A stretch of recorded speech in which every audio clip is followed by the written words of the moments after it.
Okay. So for our liturgy today, we'll be listening to a song, which might not be, which might be a little bit unusual for some of you. It's a little bit operatic, but this is entitled "Lord of the Troubled Sea." Okay, and what I want you to try to do as you listen to the song is try to listen to the lyrics, and it gives you it mentions certain imagery. So I wanted to try to discern an imagery that you can easily relate with, wherever you are in your journey in life right now, and try to stick with that image, no? As I play the song.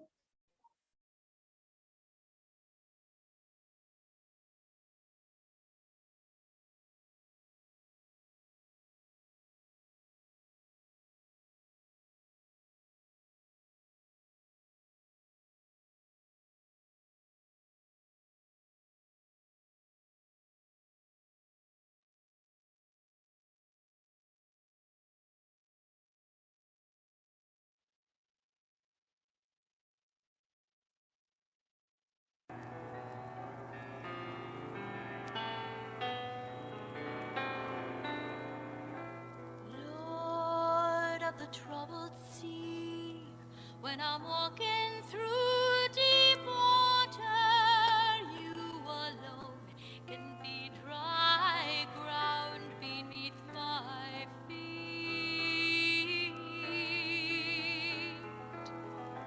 And Lord of the flame, when I'm walking through the fire, you alone can shield me from the heat.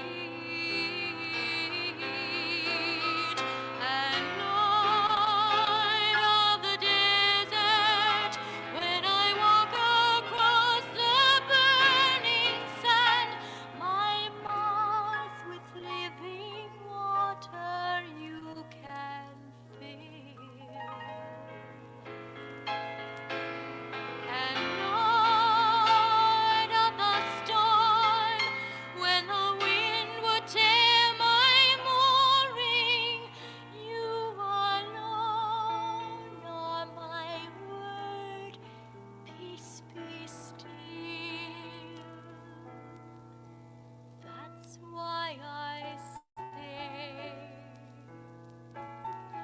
you are my all in all. You're the air I breathe, the song I sing, the help I call. And when dusk and cold, you alone are all my hope, for your grace is enough for me.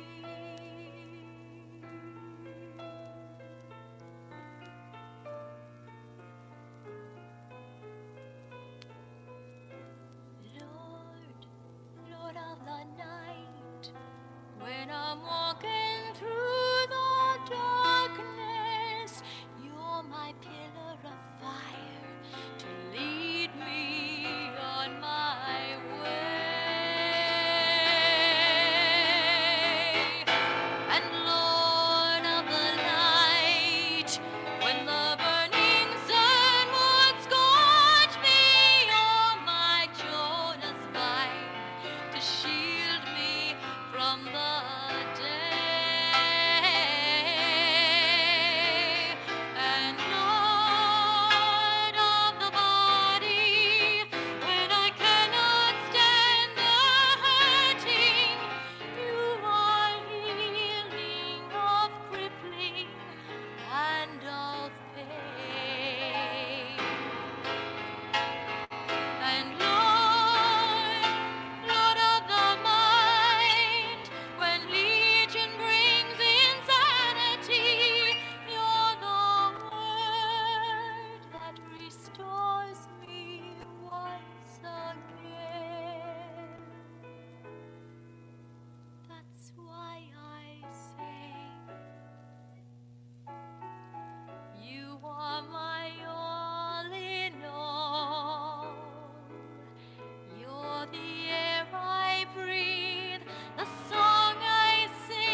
Okay. Ian, is it okay if I ask you to open us in a word of prayer?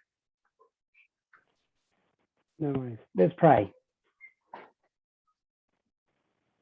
Oh, Heavenly Father, we just come before you this day. Lord, that we offer ourselves, Lord, to learn, to grow. Lord, as we study your word, Lord, that you will speak to us, that you reveal the past into our lives, that we will know more, and that by we will grow in more in likeness of your Son, Jesus Christ. Amen. Amen. Thank you, Ian.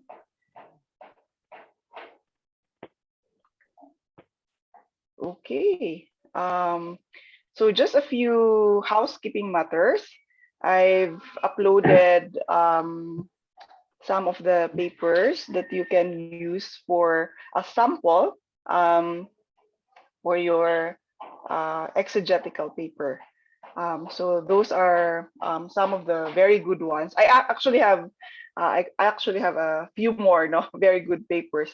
In fact, usually in exegetical courses, it's usually in the narrative exegesis where I get a lot of really very good papers, no, and probably because with narratives, there's a lot of room to be creative, and because of narratives have gaps in them, so potentially you can well, of course, there are limits, no, as we've always been emphasizing in terms of how far you can make inferences on those gaps, no. But you can see how multifaceted narratives are, and so there a narrative can give you or can deal with several themes at the same time, maybe in varying degrees. Some of the themes are really very prominent, and some would not be as prominent, but still you can see how the Bible uses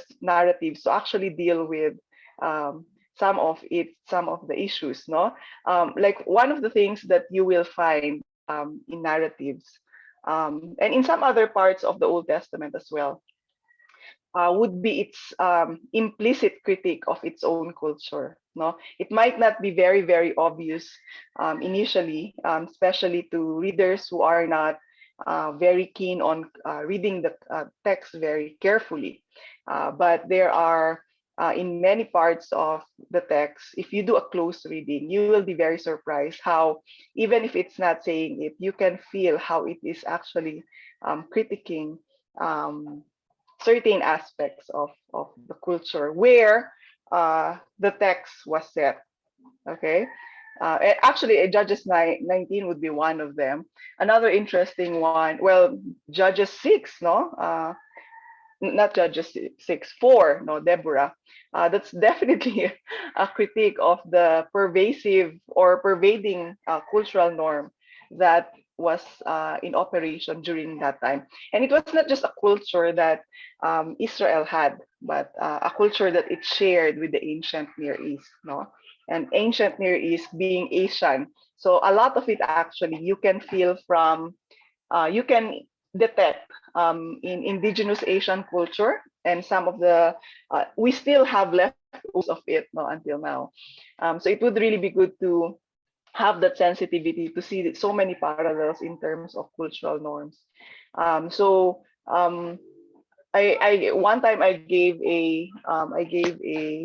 I presented uh, a sample exegetical passage on the legal material, no? And I dealt with, I think it was Exodus 21.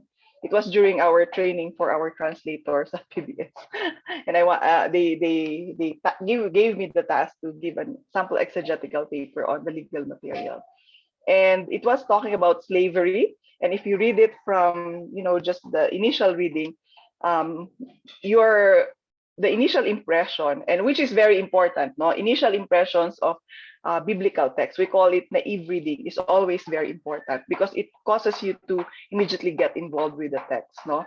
So even if we say that exegesis takes a lot of work, initial impressions are very important because it immediately draws you to it and gets you rooted, no, and it gets you involved with the text. Now, if you read Exodus 21, you will get a feeling, of contempt on the culture of slavery, primarily how they dealt with women slaves. No, but if you study the text very, very carefully, there is a very implicit way by which Exodus 21 itself, even if the explicit is it's giving rules on slavery. This is what you do with women slaves. This is what you do with male slaves. And when you look at those rules, you will really get so angry. If you use your own modern lenses, you will really get so angry at why they would slavery is bad enough. At least from the modern lens, though it has its use, of course, in the ancient Near Eastern period. Uh, but the treatment of women slaves, no, is so bad in that text. But when you do your work, no, even just looking at the structure of it, you see how the text actually tries to do something in order to redeem, no, that negative side of slavery, so that at the end the woman slave would have almost the same right as the male. Now, you don't get that from just looking at the rules, because the rules there, as stated, would really give you a very bad feel, no, of how slavery was done in ancient culture. But reading it very closely, you will realize that the text is trying to do something. No, and the Bible is quite good at doing that, no, in many, many portions, not just in the narratives. But in narratives, I think one of its beauty is its ability to deal with multifaceted issues all at the same time. No, of course, even propositional materials like prophecy would have the ability to do that as well. But I think there are the beauty of narratives is it has a power. It has the power to say something even in not saying it. No, and it takes sensitivity to the text to be able to discern those.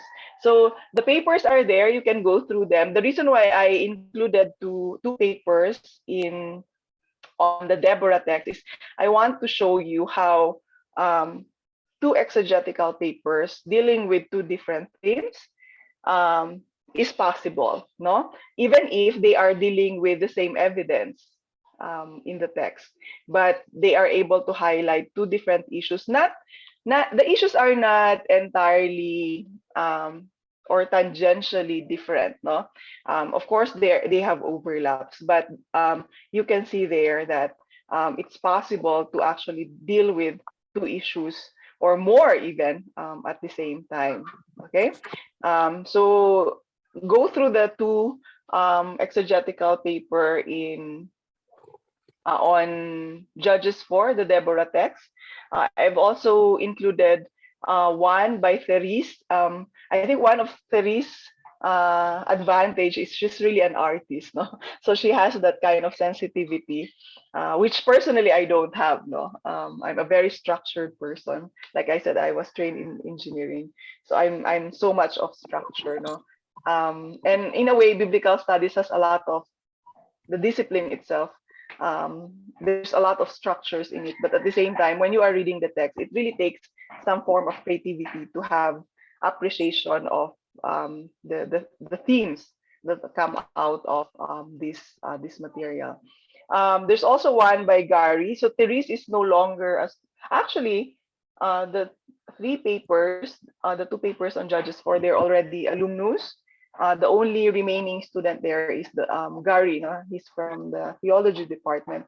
But I did appreciate how he tried to push himself, no, to go beyond what is just regularly required in an exegetical paper, and try to deal with the passage by giving a very strong voice, no, and interacting with the materials um, from a point of view where he can really assert his own reading of the text.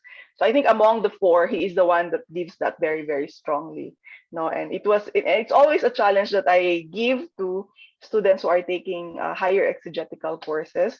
That if you can, it would be really good for you push yourself to go beyond what is required. I will be giving some guidelines. I will be posting that later this week. Some guidelines on exegetical paper, but you don't have to, um, follow it rigorously, because narratives really allow you some space for creativity, for as long as the evidence will allow it. And in fact, so the standard is not the judge's 19 paper, okay? That is a paper that I did for a higher exegetical course. It's for a book study, so it's not. So a few of you have already sent me a PM asking me if that's a standard. No, that's not a standard. And I worked a little bit longer on it as well. That's the second draft, no? I already expanded that a little bit. And the final one, I expanded it to about, I think about 70 pages. The final one, that's the one that I sent to Edinburgh when I was applying for my PhD post there, no? Because I did not go through THM anymore, which can be really bad, no? I think my own journey into postgraduate studies is not something that I would really recommend to other people. I was trying to do it very very quick, but there were some trade-offs, no? And I was trying to do it very quick because of the demands of work and society in general on women. No, you have to. We did not have a family at that time, and we were hoping to start our family. And of course, even if my husband shares the chores with me, he's not the one who's going to bear the children. He's not the one who's going to get pregnant. So so the challenges, no, so physically is still higher on me. So I was trying to find a way to shortcut my way into doing it, and it had its trade-off, of course, no. But I did enjoy that. What I'm also trying to say is it's also possible for you to use your courses in ATS and do really really good work, no. I remember I enjoyed my exegetical courses a lot. Even when I was not yet a biblical studies major, I was a special student for a long time, and I was taking exegetical courses, but I did enjoy them. And I think one of the reasons why I can afford to enjoy them is because I did not go into the seminary with the mindset of going into full-time ministry. No, it was something that I wanted to do. Well, initially because I had questions, and eventually because I enjoyed studying at that time. I was still single, and so every time my professors would ask something, I would go beyond it. No. um, so in fact, in my one of my theology courses, I like to research a lot, qualitative and quantitative. So uh, most of my papers in theology were research based, no. Um, and there were even instances when they would require two papers for a sem, and I would say, "Can I make one major paper?" No, I would negotiate with the teacher, and all the papers that I did were really for my own use. No, they were very relevant to me. It's not just completing a requirement. So I know that each one of you would have your own engagement in life, and sometimes that can prevent you from optimizing the course, because the reality is there. You have work to do, you have responsibilities, and sometimes you just have to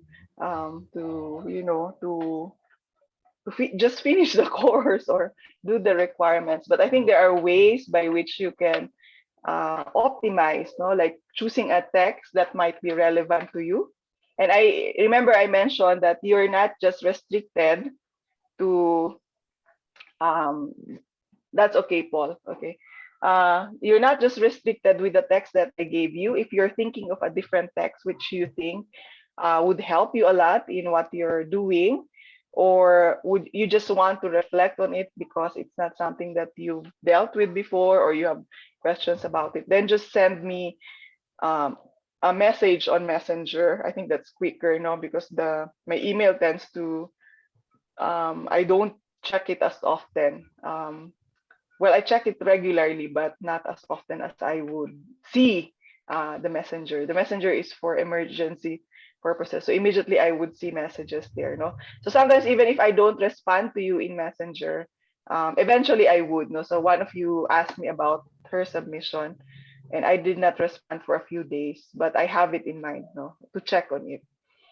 So if you're thinking of another passage which you think might be more interesting for you to work on, because it's also important that you're interested to work on the passages, no?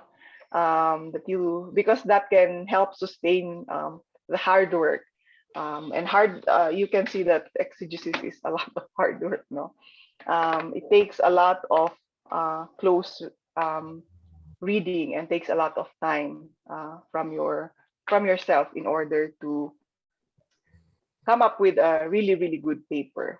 Okay, so I will be posting a few more. I'm just looking for the PDF. I realized that the library has taken them off from the SharePoint, no, that area where we dump all the readings. So I could not find them. So I will have to ask them to put them back so that we can access them. Okay. So please go through the sample papers so that you have an idea what I'm looking for, especially because I'm very concerned, no? And this always happens year in and year out. Um, Sometimes a student would give to me something that is more theological rather than exegetical. Okay, so exegetical is really a close reading of the text. It's describing what is in the text, whether it's explicit or implicit. Whereas in theology, you already try to bridge the gap from exegesis to something that is like organizing it, let's say, no, organizing it. There's actually different levels of theology, but when I talk about theology, I have encountered cases where students are already in the exegetical paper um, reading the text from the lens of their modern perspective, which is not what you're not, that's not what you're supposed to do. Okay, so you're not going to theologize, and I think it takes a while to differentiate between the two, especially for people who engage in a lot of Bible studies and preaching, because of course your concern is to be able to speak to immediately to be able to communicate what the text is saying for your intended audience. And sometimes that can be imposed on the exegetical work. Okay. Of course, I think that theologizing and preaching and doing Bible study should be anchored on very good exegesis. Okay. But sometimes I know, no, I know that sometimes people who are leading Bible studies or preaching do not have so much luxury of time, no, to do very thorough exegesis. So they try to mix it at the same time. And sometimes that mixing can appear in the paper. Now, at the latter part of your paper, you will be given a chance to try to make some tentative reflections on the paper, on the exegetical paper. And then you have the opportunity to actually expand. So when you're doing the exegetical paper, you will notice that themes will arise, even if actually. So when you are dealing with the, remember I said I'm hoping that you will be able to zero in on the theme, on a certain theme in your paper. Now you don't approach the text with a theme in mind. Okay, you do your close reading, your exegetical work, and try to see if there are themes that come out of that. So it's not the other way around.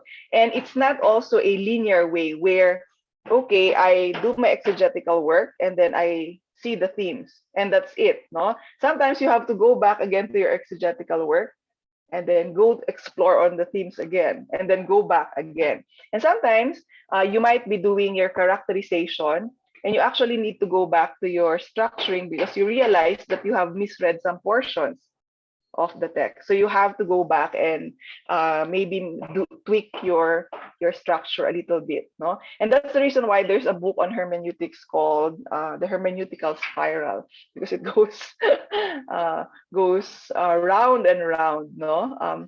Sometimes you go round but not touch base on the same point, no? You still go back to it, but you may diverge from the initial point that you have already thought of. And doing this takes a lot of time. Now, when you are doing your exegetical work, and there's no shortcut to it, no? There's no shortcut to producing a good paper. Uh, you don't shortcut it by just going to the commentaries. No, it will be very, very obvious, especially for narratives, if at the end of it you come up with something that all the commentaries said. And you have to remember that because I've been doing this work for a long time, most likely I'm familiar with all the articles that have been written. No, and part of the work of an academician is to familiarize with ourselves with new literature all the time. So even if we don't read them in depth, we read the abstract, we browse through them, just for us to know what's out there and what's going on with scholarship, how is it progressing. And so when I prepared this course, I actually had to update many of my materials. No, I had to look for new examples. What are the examples that are out there? Because scholarship moves, no, and sometimes there are new findings. In reading of the text, in cultural, cultural insight and historical insight that might, make some changes in the way we perceive the text.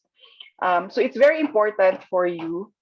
So the reason I'm saying that is I want to say that it will be very, very obvious for me to notice immediately if you did not even wrestle with the text, but you just, use thoughts here and there and, put them together in order to come up with the text. Now, what will I be looking at when I'm reading your narrative paper? I will be looking at your own voice, how you struggled with the text. Now, having your own voice can sometimes be very, very challenging. Not very, very, very challenging, especially because most likely in Old Testament, one of the most worked on material in the Old Testament would be narratives. There's so many people working in narratives. In fact, that is the reason why I studied prophecy, because during my time at ATS, all the faculty were experts on narratives. Dr. Athena would be your primary expert on narratives. You can see her work. So she's done extensive work on it. And I said, I want to be able to contribute something new when I return. So I want to study something else. So what else is there to see? If this part of scripture has been studied very well. Well, the good news is we can see it with fresh eyes given our own context. And this is really our hope in the seminary, that students would be able to learn to look at the text independently. Okay, being very dependent on others. So even if you have pastors to preach to you, and the ability to read the Bible in fresh new ways, especially through our Asian and Philippine experience. Okay, and for those of us who went abroad to study, that is something that scholars there would notice. That we notice something else in the text that is not noticed by, let's say, somebody from the West, because they have a different experience. And we know for a fact that, especially because these are narratives, these are stories, and we are people who love stories, and we come from a different experience, and that experience might actually make us more sensitive to other aspects of the text. Okay, and this is where presupposition can be very, very helpful. Looking at where we come from and how does that make us approach the text. And you can see from your interactions already, I hope, in your grouping, that some of you, even if you're approaching the same text, might actually be noticing something that your group mates did not notice, and maybe that comes from your own knowledge of certain things. So for example, I know that Joanna is she here? Yeah, she's here. Has worked with women. No, that is something that she's interested in, and she will definitely be bringing that lens. No, so when she deals with the Amnon and Tamar narrative, she would definitely be noticing Tamar's perspective. That will be, and then you can bring in the Asian experience. No, how is it different? How is a woman experience of an Asian person or a Filipino person be different from that of somebody in America or in Australia for that matter, no? So there is something that we can still bring in there. And you will notice that if you actually look at um, samples of narrative articles, you will notice how people from different side of the globe will be bringing in different perspective to the text, and they're not necessarily wrong. No, it's the evidence that will give boundaries for you not to overread. No, of course, there's that danger to overread, and that's the reason why I think more careful scholars would be, be very careful in how they phrase, phrase certain things, and that's where your adjectives and adverbs become useful. No, you can say it in a very tentative manner, especially if the evidence is, um, it can go either way. No, it can go right or left. But you know that it's still an evidence. It's something that you should notice because it's in the text. And maybe the text intentionally provided for it to be not as firm, no, because it's something that is a reality in their culture as well, where evidence can point you to different ways, no, but it's there. And narratives capture the reality of life. No, that's something that's beautiful about it. And life is not very neat. So there are many ways to read it. Now, I think the danger, though, and I speak as somebody who struggled with it for a long time. We Filipinos have, I don't know if this is an Asian thing, but definitely this is Filipino. We have tended to parrot Western reading of the text, no. And sometimes I see it in your engagement. No, that this is this is very cliche. It's not necessarily wrong, but it's very cliche. It means that there's already a standard way by which you're looking at the text, and it's something that we inherited. And so sometimes it's good for us to push ourselves to go beyond that and see how we can read the text in fresh eyes. And especially evangelicals, because we have journeyed very closely with North American theology, we tend to, read the Bible using that lens. And I think it is a good time for us to realize that that's not always the only way. And sometimes it's not even the right way to read the text. No, sometimes we have to critique our own inherited tradition as well in order for us to grow, as a community of faith. And really, I think the reason why there's been very little growth. No, we may be growing in numbers, but not necessarily in the way we impact society and the many aspects of it is because of that. No, our lack of, I don't think it's lack of ability. I think we have it in ourselves. It's just that it's also part of, being colonized, be having that appreciation of what comes from what we perceive as good, no, that we fail to appreciate what can be mined, no, from our own eyes. And I think that has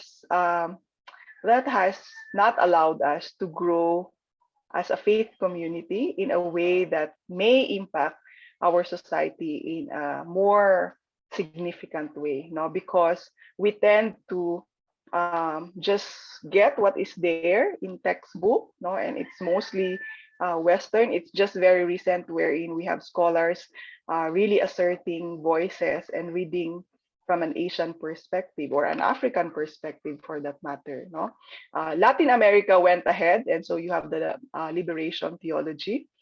So we have to appreciate it from that lens as well. Now we tend to always say it's, liberation theology is wrong. Now, but you have to appreciate where were they coming from. Now, why exactly did this happen to begin with? Of course, we have to critique it, no, but we also have to try to see it from the perspective of historical tradition. Why did this happen? What were they experiencing such that they felt the need to get out of that, no? And so in liberation theology, especially in exegesis, the text of Exodus is something that they resonate with, and there's a reason for that. No, there's a reason for that. I know that some of you, those who are maybe Joanna, well, I'm giving her as an example because I know she's worked with women, that you get excited when you see that the Old Testament speaks about women, no?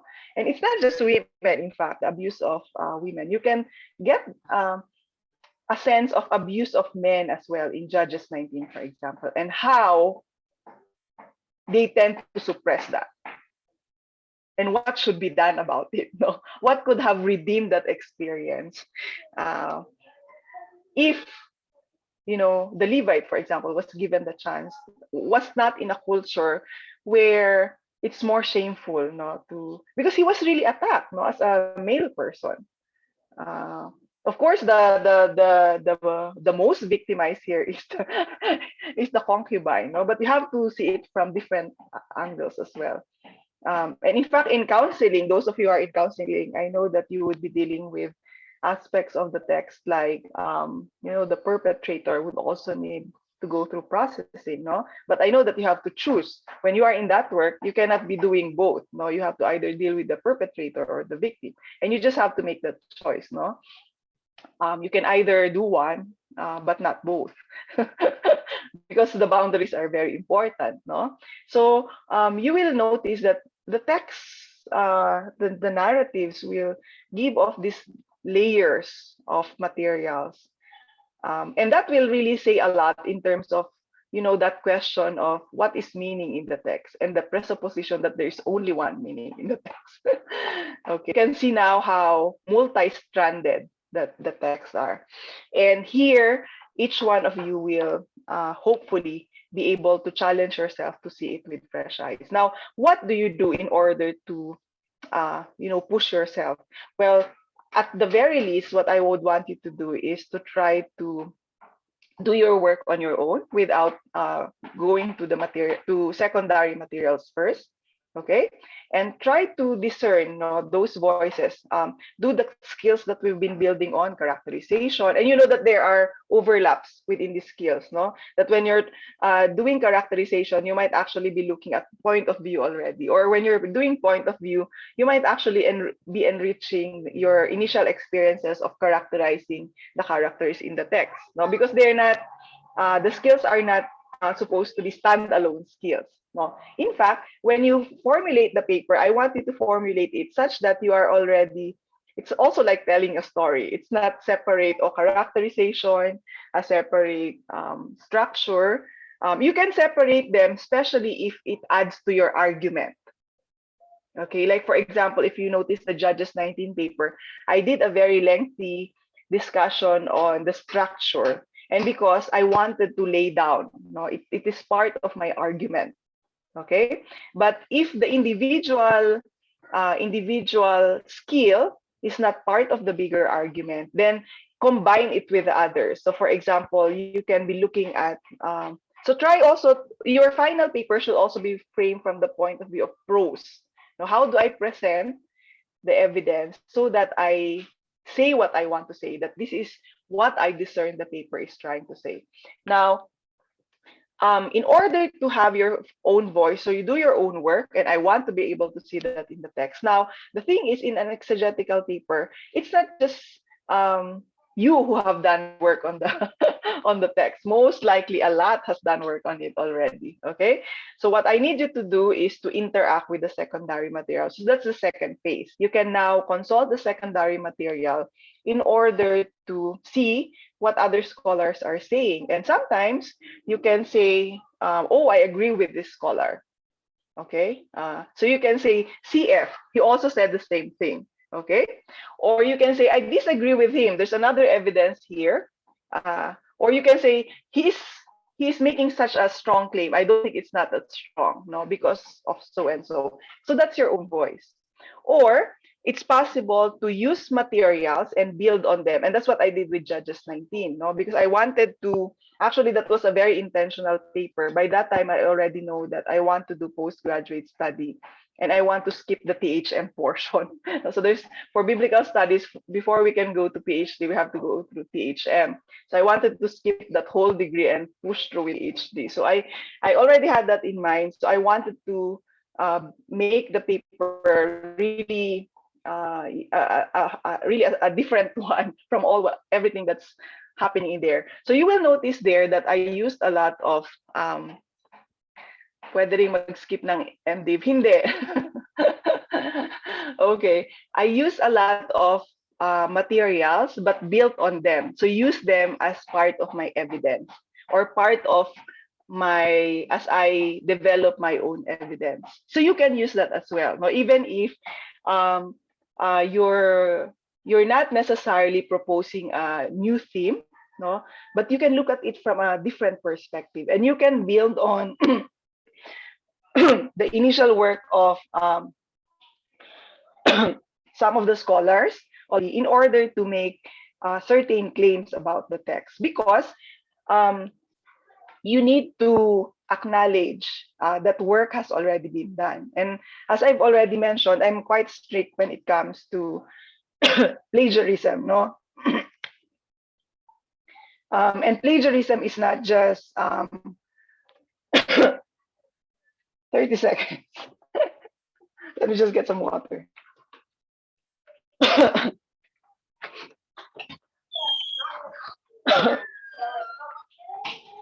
Pwede napudot? Medyo hoarse ako.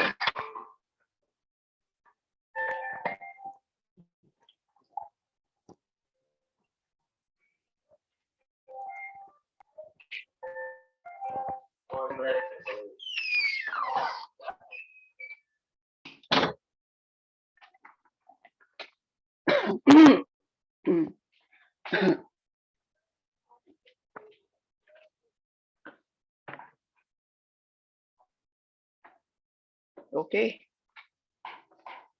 It's so cold here. So,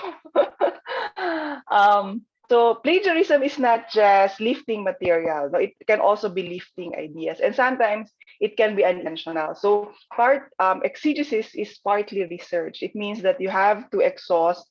You have to make sure that you're not saying something that has already been mentioned, or even using an evidence that has already been established by another scholar in order to make a claim, no? And strictly speaking, when we talk about plagiarism, it means you have to cover everything in the whole world.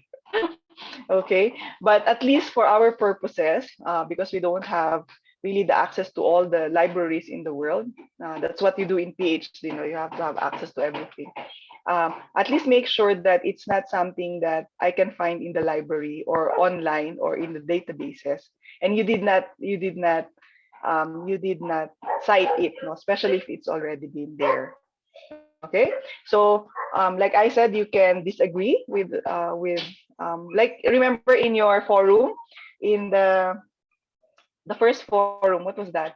Where some were actually thinking that maybe they've been overreading, and that's true. No, I think you were in the right path there. You can say that this is a little bit too much. No, so you can put in the footnote and say maybe the authors are overreading, although they have a point, and I can use this point, but I will tweak it a little bit so that can be your voice, no, as well.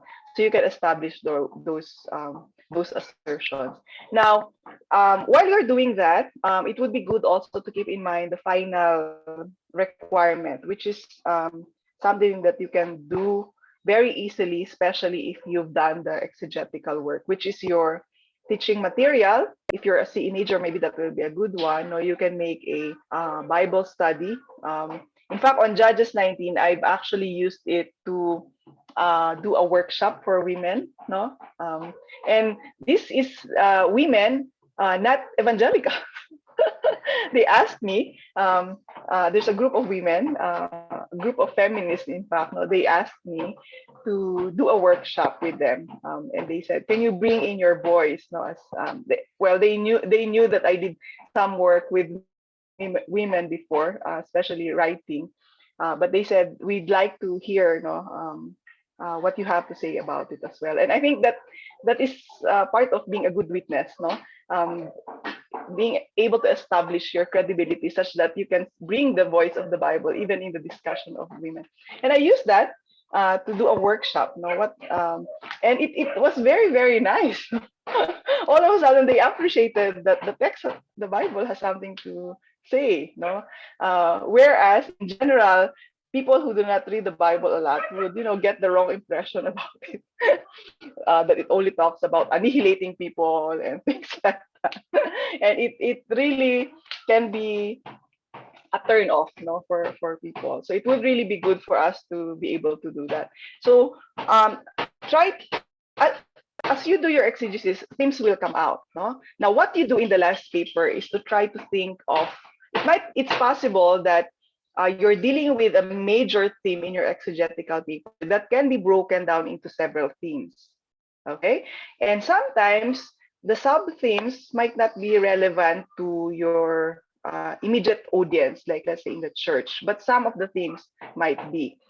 Okay, it doesn't mean that those that are not useful are something that you do away with. You can park them somewhere else and use them later on. No, who knew that I would be able to use the Judges 19 to talk about women uh, to people outside of the church? No, I just enjoyed that paper. I did not really know that I can do something about it, especially because I'm not allowed to preach in the church. I don't get a lot of, well, I do teach in other churches, but not a lot in my church, no? So try to discern those themes that might be relatable to an audience that you want to speak to. So for the teaching material, although we labeled it as teaching or preaching, if you're a blogger, for example, and you like to blog, I think there's one of you here who likes to blog, no? Um, you can do a slightly lengthy blog. I know that blogs are usually shorter, no, but maybe you can expand it a little bit and blog on it, no, and maybe you can share it with the class, and we can all read it and critique it as well, and we can say, oh, this is from our OT class, okay? Or maybe some of you who are more creative, like you have skills in doing video, you can do something about that as well. So this is more an open uh, platform for us to express, the learnings in a way that can reach a certain audience. And it's not always preaching. No, definitely, it's not always preaching. You can also prepare a workshop material based on your text. So if you want to do, and I've done this a lot. No, I have, for some reason, I've had the opportunity to do a workshop. I did a workshop on death penalty as well. No, looking at it from the ancient Near Eastern perspective. And the people who asked me were also non-Christians, and they were interested to know what exactly is the Bible saying, because the Bible has been, called into the used as evidence. Okay, so you can do a workshop. No, so you prepare the material such that um, it is significant. No, it's not just the question, but how do you interact with the participant, for example. So it's your own plan for that workshop. Okay, so what would be the other avenues as well? You can devise a play if you want. So if you're good at script writing, then you can do that. That's a very creative way of expressing it as well. I know that Dr. Melba Magay, I don't know if you know her, no, but well, she's a very well-known Filipino theologian, and she's also a very good writer. And in fact, at one point when I was in college, she wrote a play, and it was staged in UP, for everybody to watch. But it did have resonances with ideas from the Bible. So you can do that, okay? So you can write scripts if that's something you're good at. Okay. If it's something that we've not mentioned, I would really want you to try to ask me first so that we can discuss how you can make it so that it's significant enough to be compared with something like a sermon. I'm not saying that it's not significant, but in terms of content, okay? Uh, a sermon would normally take about how many words? If you're preaching a 20-minute sermon, it would be about 2,000 words, no? Plus or minus. So that's still significant writing to do. Although it's most likely couched in easier language. No? So you would be telling stories, you would be making bridge to your audience. No, you will be trying to discern what the audience need, and you will not be covering the entire text most likely. Maybe you will only focus on characterization for your sermon. So if you're planning to do something else outside of that, then the things that we've mentioned, let me know and give me your idea on how to formulate it so that I can feedback. I can give you some feedback on the amount of material that you can put in there. Okay. Any question on the paper?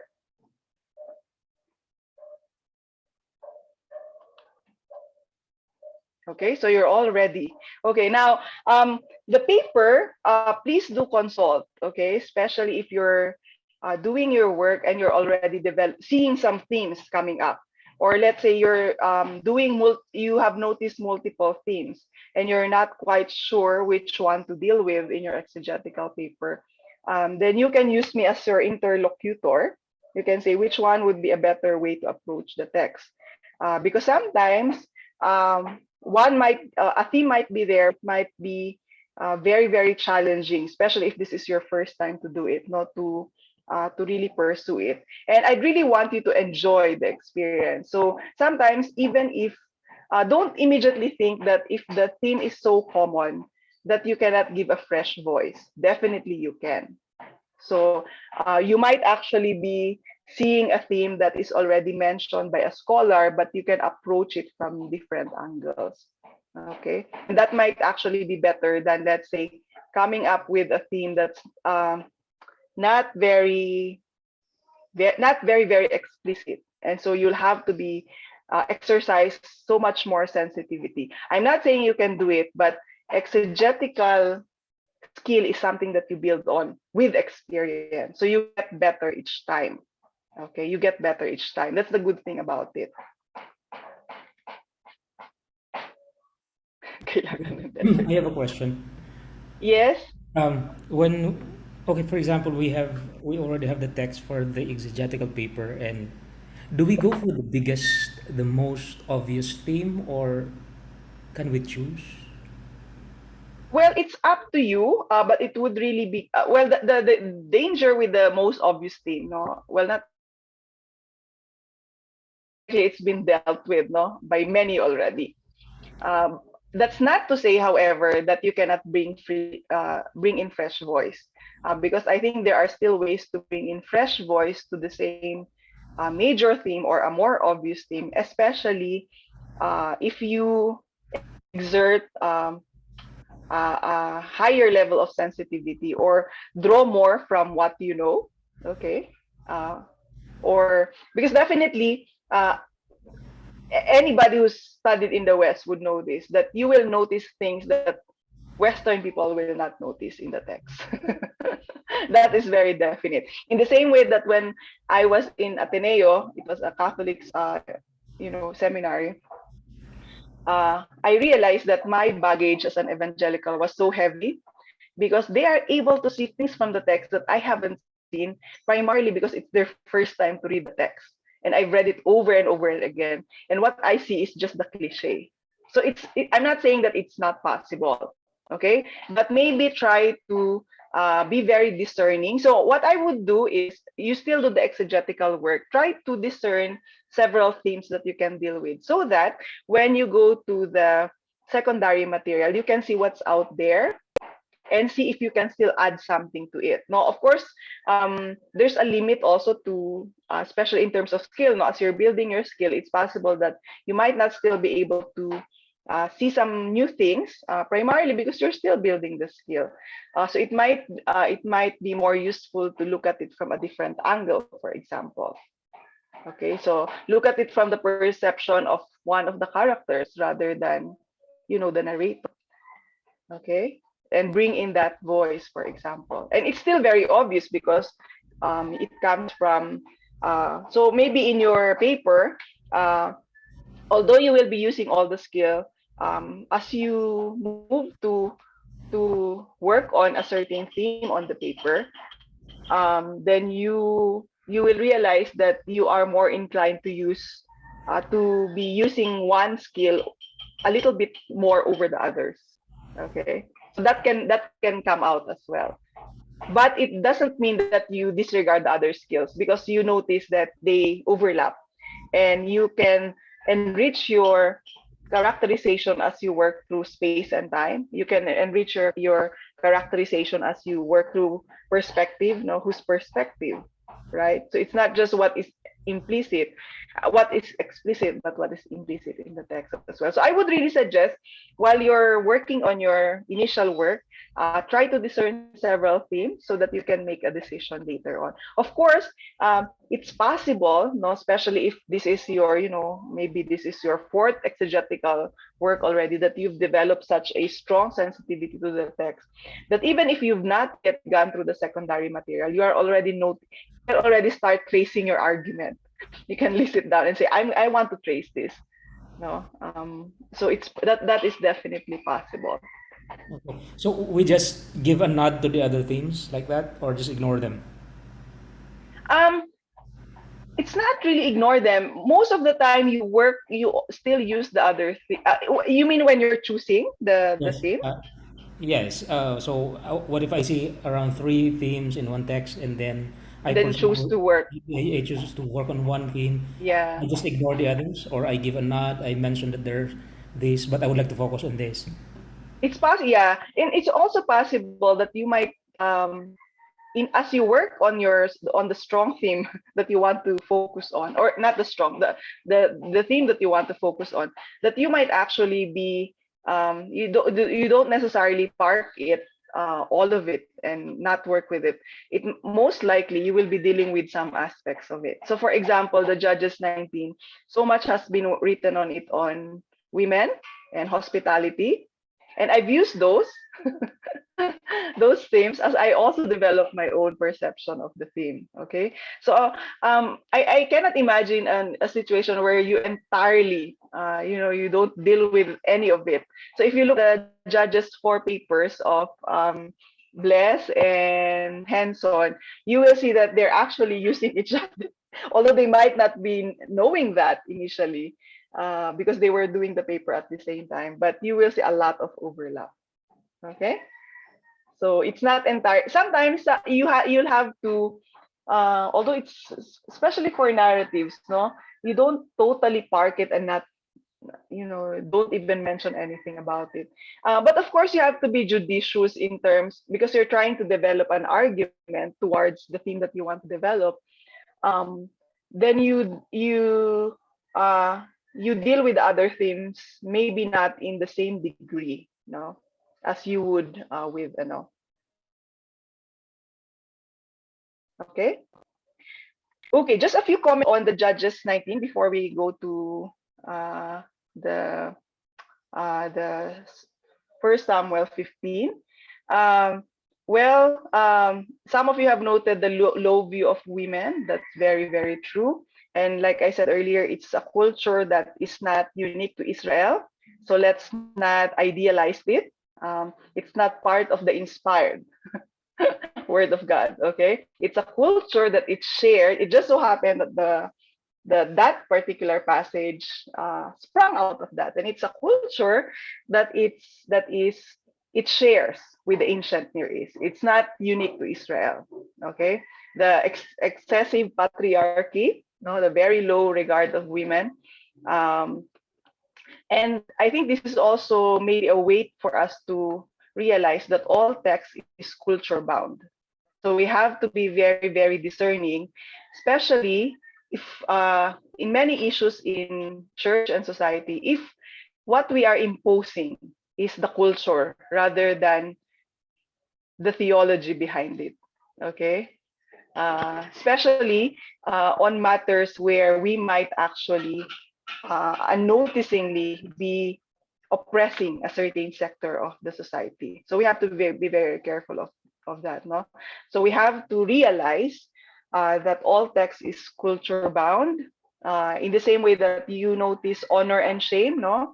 So we know that male rape is more shameful because in their culture and in ours as well, I think it's still in our culture.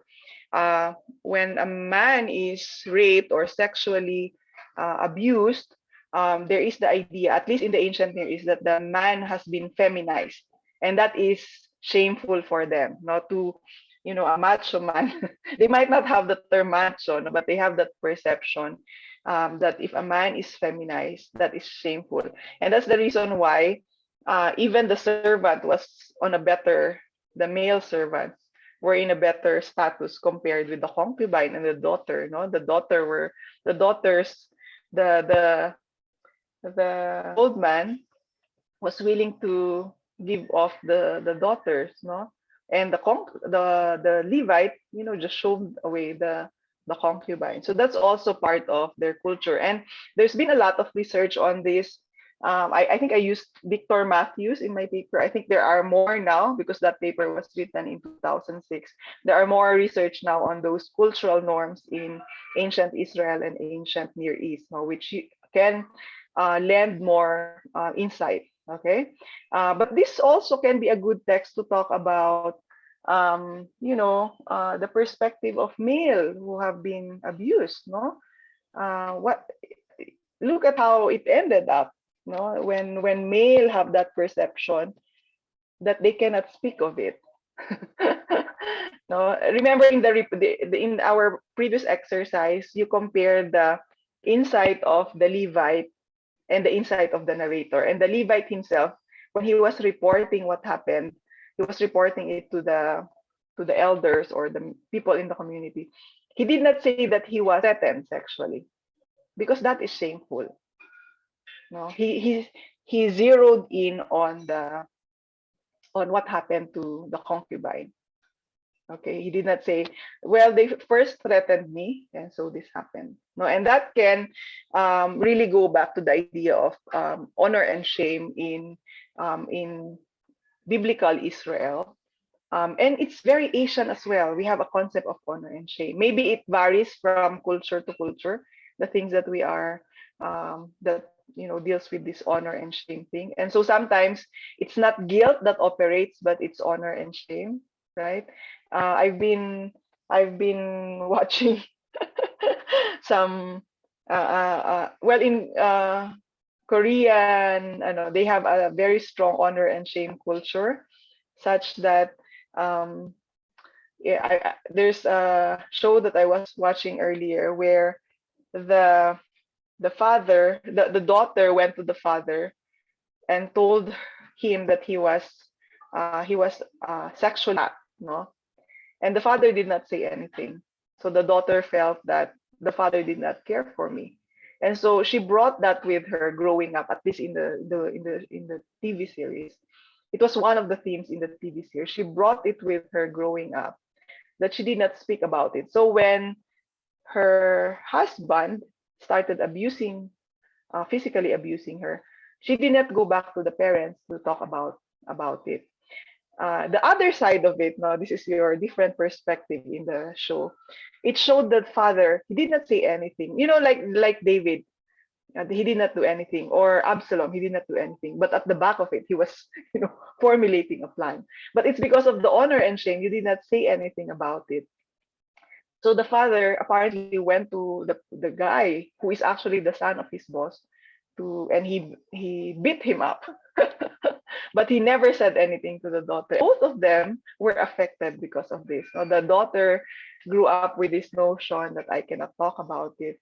And there was a very sad part of the show where they parted ways. No, when the daughter. So it was looking back. No, the actual focus of the that particular scene was the daughter telling the father that I did not come to you even if my husband was doing this because of what happened when I was younger. And she said, so I'm moving to the States. And the father again, although he was very, very sad and eventually went to beat up the husband, did not speak. So they parted ways without, without healing happening. Okay. So this can have very, very strong significance. And in fact, when you preach on this, on Judges 19, you can deal with such things. No? In our culture, it's something that is happening also in our church. There are things that we don't talk about in our church, but it might actually be detrimental to some members of the faith community already. So yes, you talk about Judges 19 in terms of Because from a larger perspective, from a Deuteronomistic perspective, Judges 19 is really an example of the deterioration of the community. So from the bigger perspective of the one who redacted or edited this material, that is what he's trying to prove. No, this was redacted in the exile, and so they were trying to review what exactly happened. Okay, what exactly happened? Why did we fail as a nation? Why are we here in exile now? Okay, so you can talk about it that way. And usually that's the perspective that we default to, no? Just the moral chaos, no? But the gift of these independent stories is that we can go through the experiences. It can provide possible entry for us to talk about the issues that we have right now, even in the church, no, if we are allowed to, if there is an opportunity. So we can talk about, for example, victims, no? And this is not just sexual exploitation. There's different levels of victimization in the narrative, no, that the Bible is that this particular narrative is dealing with. So that is one way by which you can use the text. It provides entry for you to deal with an issue, for example, in the church that you don't deal with very often, no? So that we don't always talk about sovereignty of God in a very generic sense. Yes, it's true. God is sovereign here. In fact, that is the message of Judges, no? That really, it's the leaders are, the political system is not to be. You don't just rely on it. Even monarchy. Some of you have pointed out that this can justify monarchy. Um, it's very hard to say that because in the book of Judges, there are two voices that's coming out. One voice is pro monarchy, one voice is anti monarchy. Okay, so the Abimelech narrative can be a critique against monarchy. And there's I forgot which part of Judges there. It's a poetry where it talks about kings and it's very critical of kings. So some of you have pointed out that Deuteronomistic phrase that says, when there was no king in Israel and everyone was, um, yes, it might bring a voice that says kingship is justified, but it's very hard to pin down if that's really the message because you have both pro kingship and anti kingship voices in the book of Judges.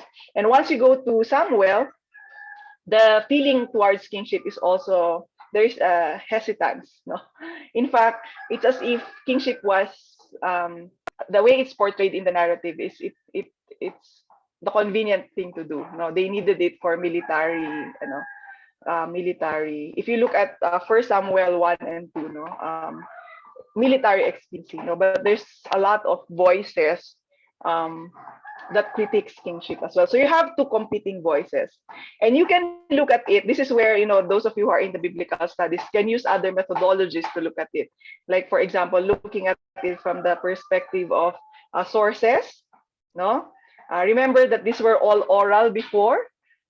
Maybe they were not printed out, written down at some point, but not yet put together. So they were still in independent traditions that were circulating. And from the perspective of source, the pro-monarchy is very Judean, very Judean. You have to remember that in the history of Israel, Israel as a nation of two nations, no, Judah and Israel, the last one to be annihilated is Judah. So they were still, and if you look at the book of Kings, the Judaic kings, no, the southern kings, were more perceived in a positive light compared with the negative light. And you have to remember that the last writers were from Judah because it took 200 years later. They were still existing 200 years um, after Israel, the northern kingdom was exiled. So a lot of the perspectives were Judaic, South perspective, which is very pro monarchy. Okay, so you have two competing. So for the biblical studies, that is one way to deal with it.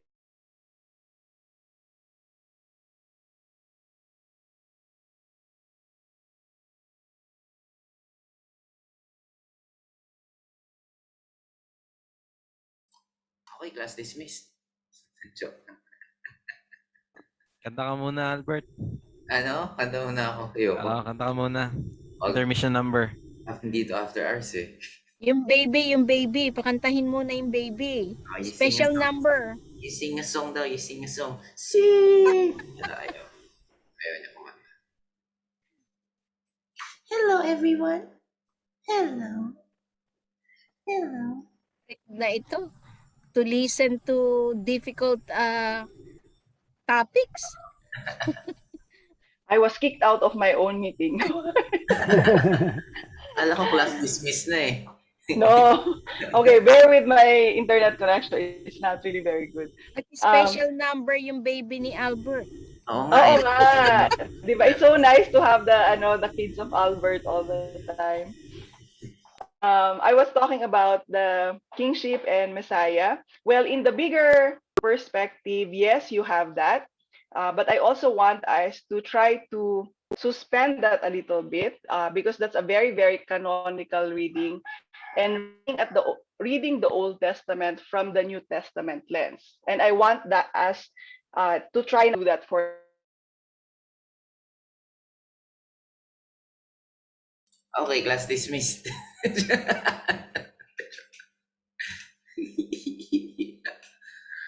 Ako na lang prof niya, substitute teacher. Ako na yung magiging prof niya for today. Di ba nasabi ni Mama Nel sa inyo? Sige, prof, ano po yung gagawin natin? Wala. Upo lang tayo. Let's just stare at each other for the meantime. Diba, Shati? Right?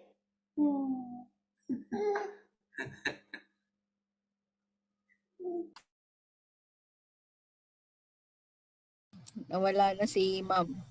Na-kick out na ulit.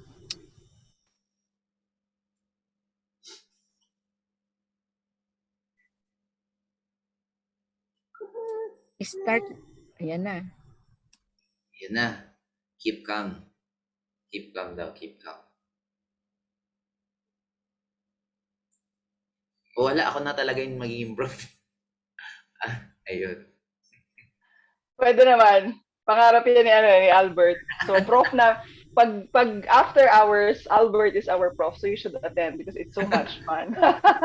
He dictates everything. Okay.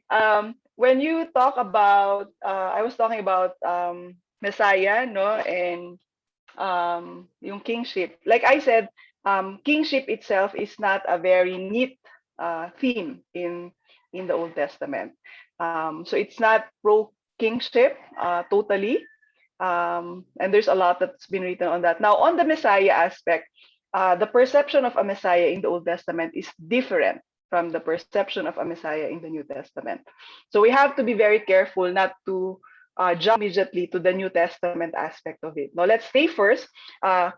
That's okay, no? I'm not saying it's a bad reading, but I want us to appreciate the Old Testament for its own sake. Now, what voice does it bring into the discussion of this whole thing? Now, if you look at it from the perspective of those who put the Old Testament together, yes, eventually it will trace the history. No, you actually will see Israel. When I say Israel here, it's the generic term referring to both nations, trying to make sense of its experience and trying to adapt to new experiences, especially the experience of being colonized by superpowers. So the Messiah aspect of it came from that, no. But it had a very different tone compared with the New Testament. So I want us to appreciate that, and it was a development. You have to remember that these authors did not have. They were discerning what God's message is during their time. No, they were even the prophets. No, if you go to my prophets class, I will say there based on evidence, very, very strong evidence, that prophets, the prophetic mindset in the Old Testament is different from how we perceive it in the modern time, where we think of it as foretelling the future. There is that aspect, but it's not the same as how we would perceive it, where the prophets would actually be thinking about Jesus Christ. No, they were not. Okay, in the Old Testament perspective, they were not. you might say that it foreshadowed eventually the presence of Christ. But in the Old Testament perspective, that is not how prophetic. It's a historical development that eventually developed into that. But they were looking forward to a Messiah, but a Messiah not in the. They have a perception of a Messiah. A closer one that would be similar to Christ would be the suffering servant. That would be your. And of course, we know that in Christ, He embodied, what they were trying to look forward and maybe embodied it in a better way than what they were seeking for. So in the Old Testament, the idea of salvation is very, very tangible, and it has something to do as well with the worldview of the Old Testament, wherein for the Old Testament, everything they don't have the abstract perception of God. No, for them, God is somebody who really goes into their experiences. No, and that's not even constant throughout the Old Testament. As you progress towards materials that were written in the post-exilic time, like Psalms and the wisdom literature, you see there the slow Hellenization of God. No, God becoming more distant. Okay. Whereas in the earlier witness of the Old Testament, you see God as, intervening directly in the wars. It's part of the worldview. No, and not just the worldview of the Old Testament, but the worldview of the ancient Near East. In fact, a lot of that worldview is present in our old Asian culture, where there is the life is not dichotomized into different perspective, the secular versus. You don't have that, no, in much of the Old Testament. It started to come out in the latter materials. So we have to be very, very careful. And I'm not saying that to look at it from a bigger canon, no, the canon of both the New Testament and the Old Testament is strong. What I'm saying is, for this course, let's appreciate what the Old Testament has to say in order for us to appreciate, what it can say to other aspects of life, for example. So that in Judges 19, one way to look at it, aside from what you have suggested, not to use this as a preaching point for a society that has disintegrated, to such a bad extreme, you can also zero in on the more specific things that the text is dealing with. For example, uh, status of women, the issue of victimization versus the perpetrator, and what it says about silence, how it affects, how silence affects the people. So we can look at it from different levels. We can look at it from the bigger level of the people who put this together. That's your editors. The other level that we are so used to using most of the time is looking at it from the bigger canon, New Testament reading into the Old Testament. Okay, and I think we have to be very, very careful about that. Especially, we can do that for as long as we appreciate what the Old Testament is saying within its context. Yes, Pastor Jojo. So correct me if I'm wrong. So you're saying that for the purposes of this course, for exegetical purposes, we respect the text in relation to its situatedness in the Old Testament, its timeline, just interpret as is. In Yes, this case, yes, it's Judges 19. yes. But if we are reading this through the lens of biblical theology, that's where the concept of the Messiah becomes a legitimate interpretation or theologizing process, but not in this case. Is that Well, correct? there is a portion in the paper where you can do that. Okay, so now in the reflection portion, I did this in my hermeneutics. You also have to remember that this is not the only voice. Okay, so so in the exegetical paper, the main part, you bring out what the text is saying because that's what we want to do. No, most of the time, this is what we skip doing when we are trying to exegete. We immediately go to the bigger picture, or look at other passages that can actually say something about it. So what I want us to do is to try to mine it within its own satedness. Now, when you go to the reflection, you also have to realize that, for example, the voice of, let's come up with death penalty, for example. So there's really death penalty in the Bible, and it's not just one voice. In fact, in the Old Testament, Even in the Old Testament, it's not just one voice. There are many ways to read it. So there's that reality. It talks about death penalty. Now, let's say you dealt with a text that talks about that, and you did your work. Okay, you have to realize that that's not also the only voice in the Bible. So now, in your reflection, you can now bring in there the different voices and try to interact them. But try to be very biblical theology is a different field of its own, no? And this is where we have to also be very careful. So normally when I'm doing reflection, I tend to be very tentative, especially if I did not do an elaborate same exegetical work on the other passages. Okay, it doesn't mean that you cannot say anything about it. Of course you can, because we deal with it in the church, no? So you can say this can be a critique, or this can be an affirmation of what is being said here. Or you can also say eventually this will develop into something like this. Okay, and there you can reflect on how its voice becomes relevant within the bigger plurality of voices that's coming from the Old Testament or the Bible for that matter. But at the same time, the caution that I'm trying to say when it comes to the Messiah is usually when we perceive the Messiah, we only perceive it from the New Testament lens, and we use that lens and throw that to the Old Testament, and that can be very.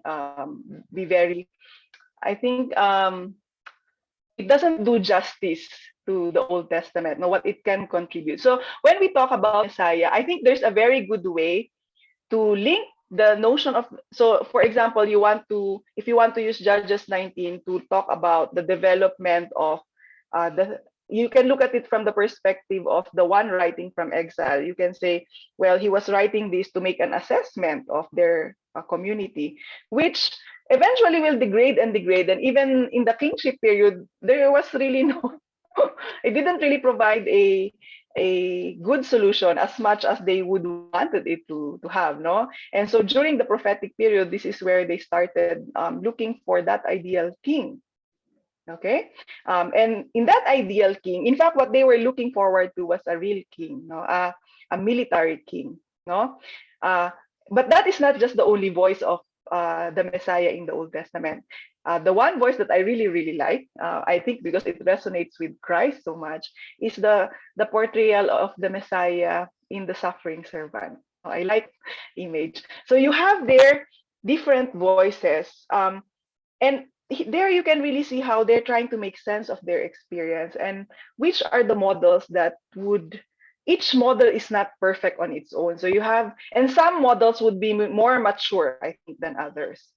And then you can start building that towards Christ, for example, how he became, what he offers, no? What does Christ offer to say a community that disintegrated? How does that develop? Now, that will be a big thing, no? You will, and that's the reason why I am encouraging you to, especially if it's not part of your curriculum, to go to as far as biblical theology, because there you will appreciate how you can put it together. It will give you some framework on putting things together as well, given the tensions and the different voices that are coming out from the Bible. But yes, you can do a tentative study. You can say it's possible to look at it from this lens and see how it develops towards this. Okay, but at the same time, not also throwing away what we can learn from the individual narratives, because I always make this joke, no, that usually people who come to Old Testament, the usual message is the sovereignty of God. Okay, that's true.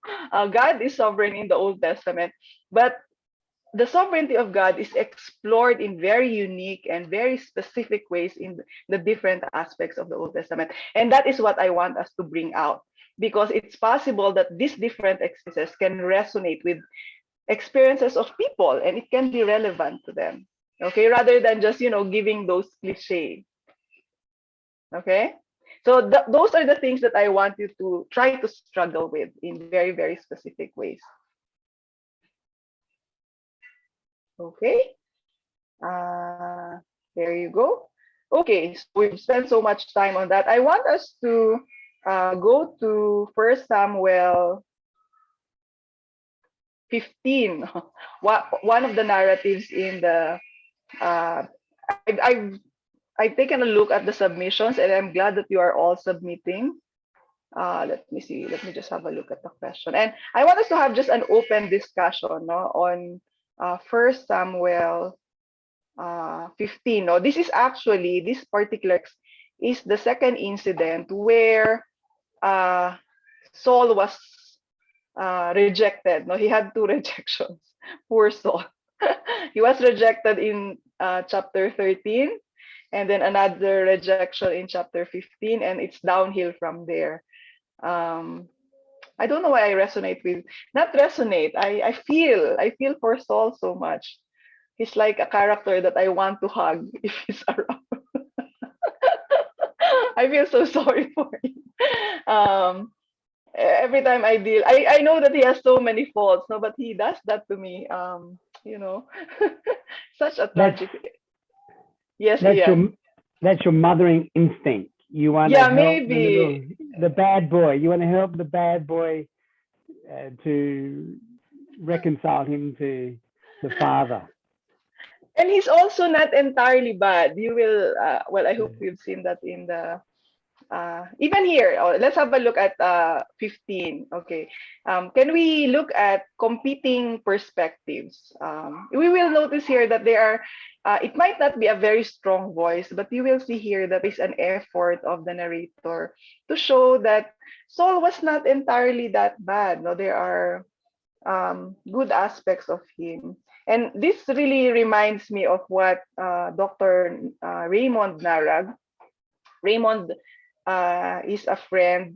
He just recently became a friend, but I knew him. I kept track of his life when I was from college. No, I was virtually stalking, not stalking, but when I was in college, he was involved in a frat war, and he was imprisoned. No, he was accused of. So one of I was freshman in the university. A guy died because of a frat war, and Raymond Narag was one of those guys that got implicated. And he was so they were accusing, two frats were accusing each other. He was one of the people who was rounded up. Eventually, he was released. He was found that he was not there. He wasn't part of the, but he was in prison for 7 years. And that was the time when there was death penalty in the Philippines. Can you imagine that?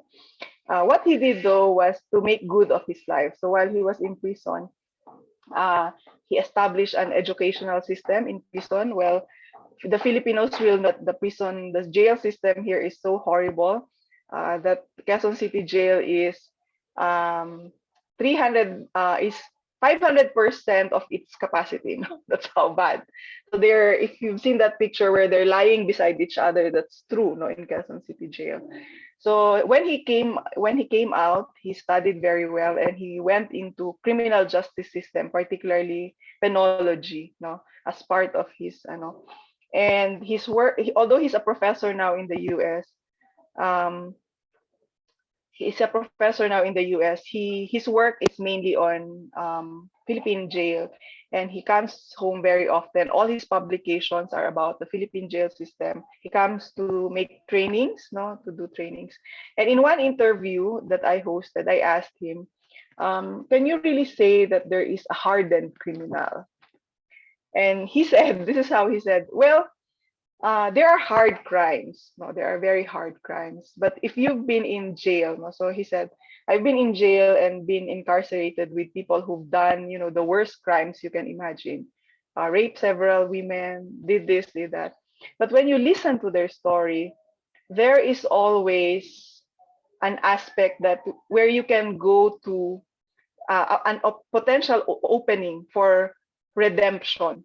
No, not redemption in the Christians, but redemption in the sense that you can see a glimmer of something that's good. So he was saying you can maybe a person is a hired gunman. He's hired by people to kill people, and he can be very cold-hearted that way. But when he talks about his family, he's a very good family man. So people are very complex. That's what he said. So whenever I work on the Saul narrative, I remember that conversation with Raymond and his perspective on, and that's the reason why he doesn't give up. No, in his advocacy of making the jails better, because he hopes that people can still get better. No? That there's still a potential for people to get better by making the jails better. Okay, so let's go to this. I want us to look at competing perspectives. What would be the competing perspectives here? I will deal with the chat later on. I can see. Ian, you mean the name of Raymond? Yeah, I'll type here. You can. He's well published person. There, Raymond Narag. Okay. Okay. So what in First Samuel 15? What would be the competing perspectives that we see there? I will deal with Albert's question Albert's comment. Oh, Saul set up a monument. Yeah, what does that say? No. Okay. So what are the competing perspectives here in First Samuel 15?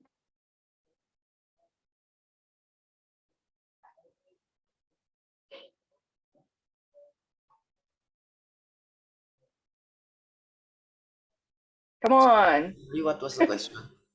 What are the, so let's look at points of view, no? So what are the one of the question is, what are the points of view that are in disparity, no?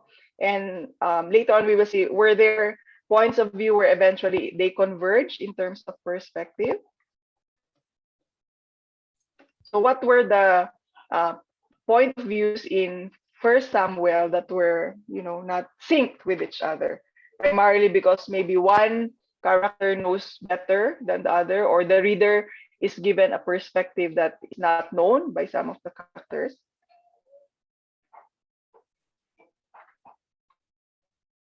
So what did you state in your reports? Yes, Albert. I wasn't raising my hand. You were not raising your hand. I don't know. I see Ate Perry. Ate Perry, go. I am raising my. I think in terms of obedience, they're looking at it differently. God is looking at this as complete annihilation, but for Saul, sparing Agag and listening to his people is also part of obedience. That's how he defines it. So I was analyzing that, and I would say, when you said there is something that Saul is doing good, and he's not that bad, but it's still looking at things good and bad is very subjective. I think I will be wearing my lens as an evangelical, uh, um, very conservative. How we look at good and bad is greatly affected by the fruit of knowing what is good and what is evil. So we cannot judge if what Saul did is good or bad. But no, example, saving Agag as a leader. If you are Saul, saving him might help you in the future, because he's been a king for many years. So saving him, he might help you make good decisions, in how to run the affairs of the country. So maybe he has that in his mind. I don't know. But for us, some of us may think it's good, but in God's perspective, it's not, because he said, kill everything. Now, listening to his people, as a leader, that's very important. You don't make decisions just saying things, you have to do this, you have to listen to people, get their perspective also. So in terms of leadership, you will look at what Saul did as a good one, but from God's point of view, no. He said, kill everything. What's is it more important to offer than to obey? Things like that. So I think there's a big disparity in definition of obedience between God and Saul. If you look at it from a human point of view and as a leader, you will see that Saul did a good decision. But from God's perspective, no, I said kill everything. So you disobeyed me. So that's how I look at it. Okay. Uh, so there's sympathy with Saul there, no? But at the same time, one of the things that is a little bit difficult to wrestle with, especially from a modern perspective, is the idea of cherem, no? The annihilate all. And this is not just the first instance where it's mentioned. It's also mentioned in Joshua, no? And some actually use this to justify the oppression of Israel, of the larger, the Palestine, no, Gaza especially, um, which I think is a very wrong. If you study cherem properly, it should not be used that way. And in fact, it doesn't happen anymore afterwards. Now this annihilate all is a little bit difficult to deal with. Especially at face value. how do you how do you deal with this? It seems, however, okay. Anybody wants to interact with what Ate Perry is saying, especially in terms, maybe a good question to bring up is, um, was Saul, did he have an inkling of what exactly uh, God wants? No, that it is annihilate all. And how would you evaluate that? Is there something in that can make us say, well, he did know, no? So if we were to be strict about it, then he really was disobeying. Yes, JJ. Mom, actually, we also have the same question. Like we see a gap of time wherein it was the Lord who spoke to Samuel, but we did not see in the passage that Saul had the opportunity to receive the information himself. Um, from verse 3 to verse 4, there's really a gap from the Lord talking to Samuel, and then in verse 4, Saul was preparing his men. So somehow that was somehow our justification of what Saul did, that he did not really had a grasp of what God wanted him to do. Yung ganun, Okay. ma'am. Any interaction with that? What do you think? Yeah, that's true, no? That our perception can be very subjective, and that's why what I'm asking is, let's stick with the text first, no? Before we look at that, is there any hint at all in the text? Because really, if we look at it from our own perception immediately, um, we might be coming up with uh, we might be adding the complexity already of what we feel inside with the text. So for now, let's try to see and wrestle with the text. Is there anything there that might suggest to us he actually knew? So it was in a way. She's gone again.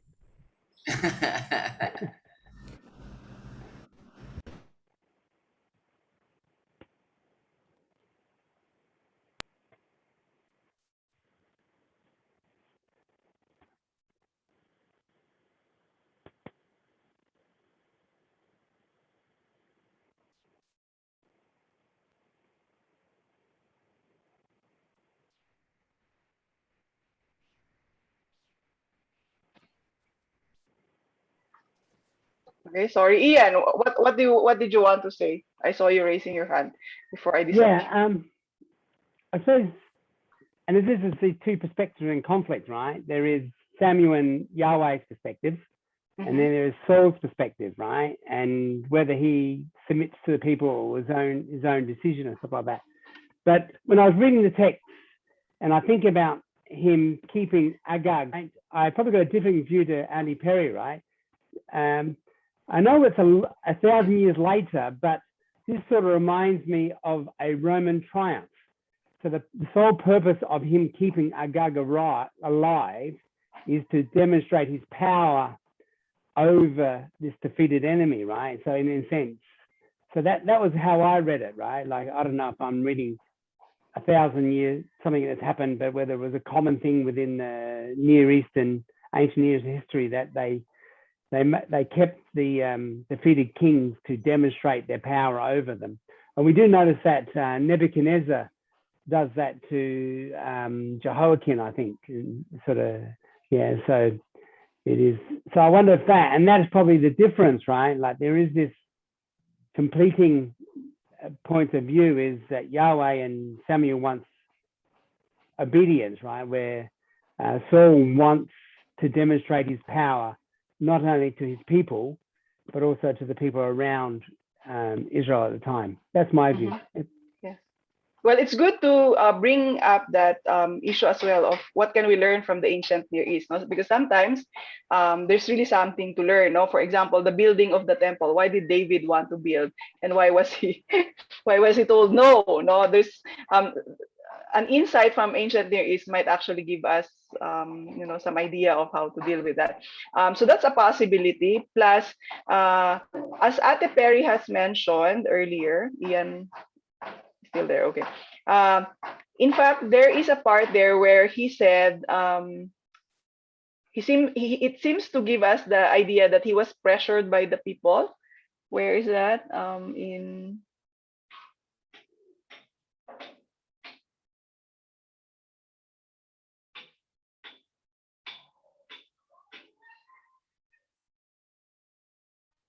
Can you help me look for that? Where I think it's eventually in verse 20, ma'am. verse 20 and 21. 21. Yeah, Verse verse 20 and 20 and 21. 21. I have obeyed the voice of the Lord. I have gone on a mission on which, but from the spoil. Ah. No, the one where he was saying,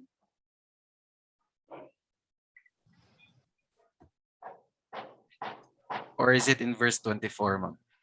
yeah, he was saying,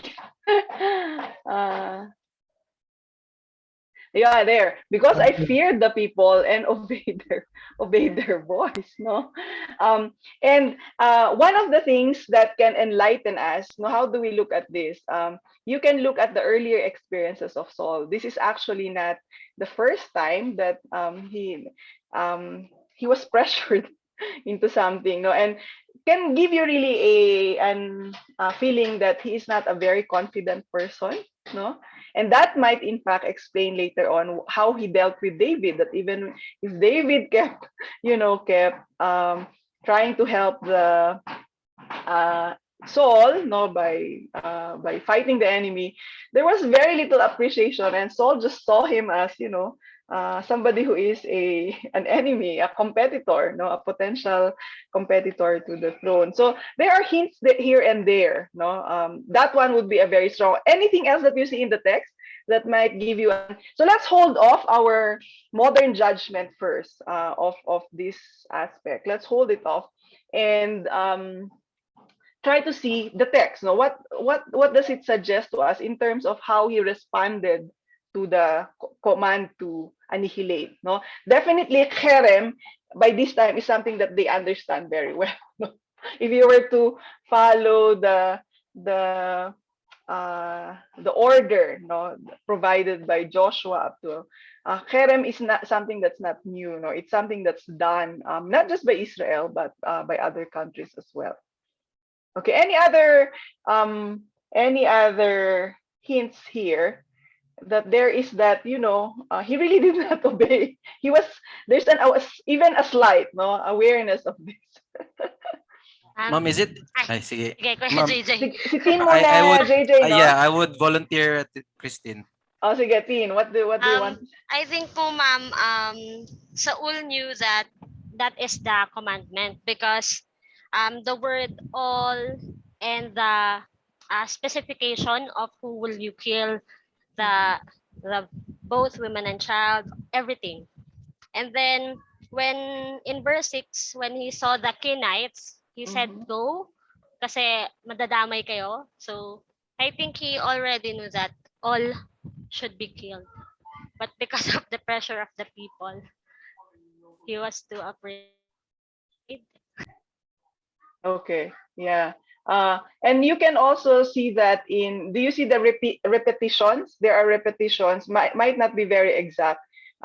some of the phrases are repeated, no? And what do you make of that? The commands been repeated, and then it's repeated again somewhere, and that all, no. And there's a funny part here when he said, "I have."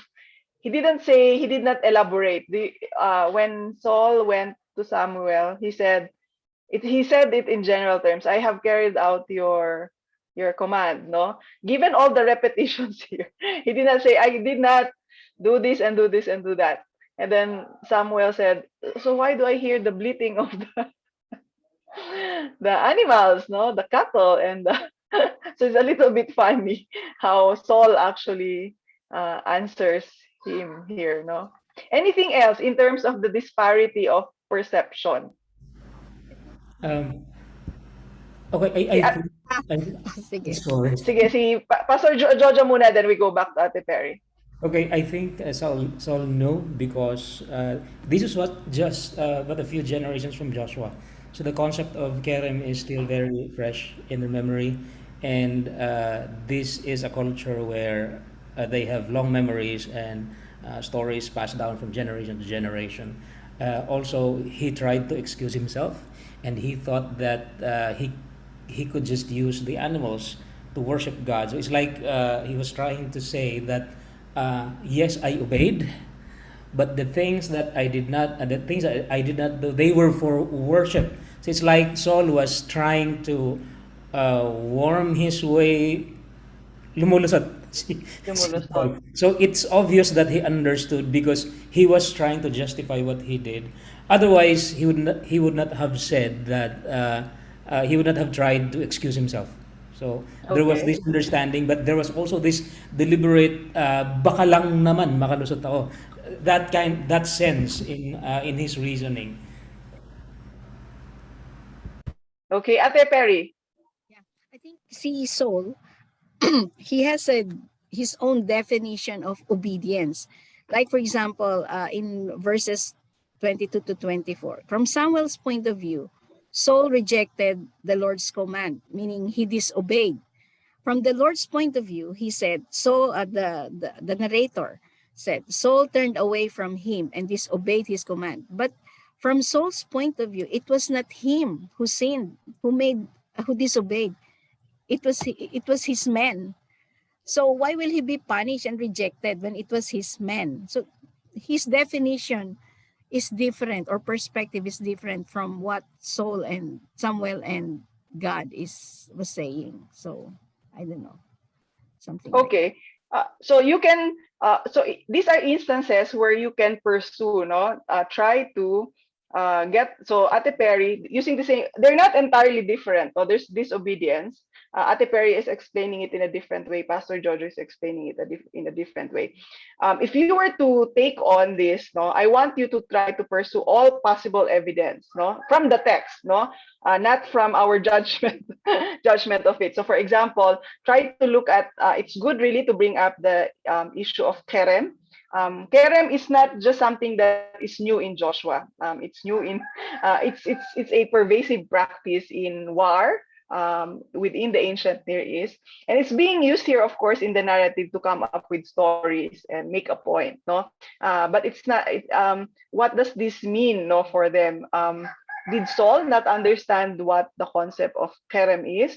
Or is Pastor Jojo right when he said that he was trying to work his way out of the baka lang makalusot, no? Maybe he can get out of this quandary. And maybe what the other point that if we were to pursue Ate Perry's direction of reading, you will have to try to deal with the fact that he said when he was already confessing, no, when he was confessing, um, he said, "I listened to the men, no, rather than," or something like that. Where was that again? 24.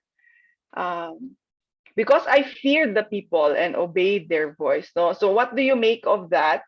If you were to pursue that line of argument, no, and here you can look at the immediate literary context in order to try to characterize Saul. What is Saul like? No, why is this?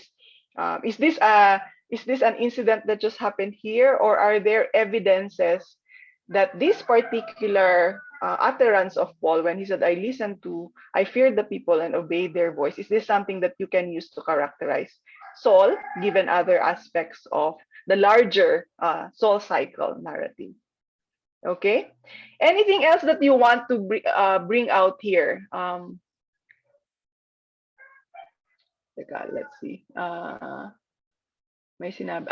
Yeah, that aspect as well that Albert brought up. He was saying, I'm gonna use it for worship, no, but there's an aspect there that supposedly he was going to worship, but he went to build up build a what do you call that? A monument for for I think himself, no? I think I think that's the underlying motivation for Saul in everything he does. And you have something that he's supposed to do, that Yahweh commands that he's supposed to do, but he's using that to actually further his own goals and Okay. his hold on, for example, the kingdom, or his parang glory or something. I think that's it. Maybe not very strongly, no. I think I would read it a little. I would be a little bit more generous to Saul. That yeah, there is that aspect of him. No, there's really a struggle, an inner struggle.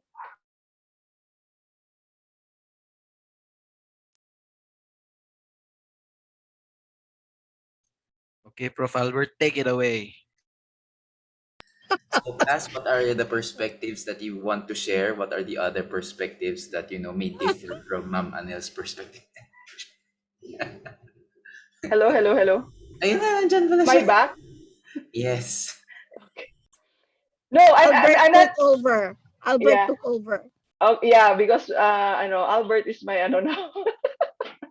I'm not saying Albert is wrong. No, in fact, Albert, if you, you might be able to actually read that. No, depending on how you establish the evidence. I would try to um, here though. I would not use this to strongly make. I would not use this to make a strong case that Saul. This is the main motivation of Saul.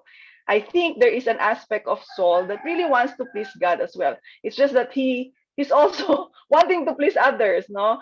At the same time, he also, that I have a feeling that he's really not a very confident person, and so these small things that he does, like building that monument, those small things that the narrator would throw into the narrative to build will give you a characterization of a very complex man. There's another one. If you look at when Samuel was saying, he chose you. Where is that?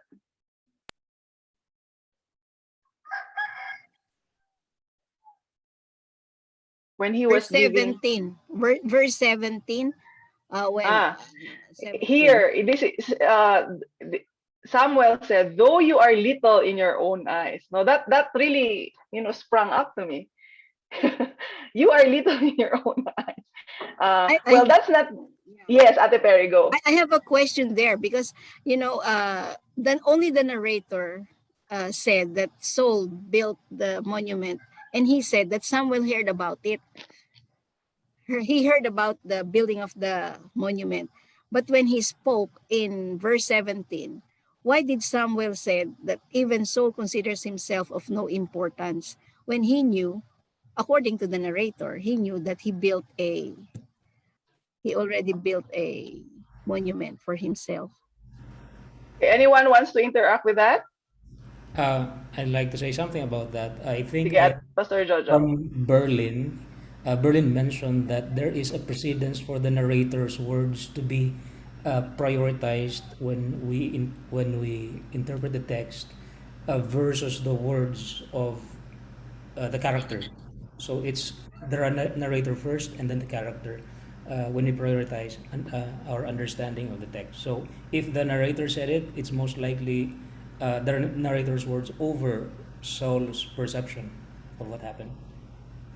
At the same time, one way to look at Ate Perry's question is to actually see the act of building a monument for himself. Can you still hear me?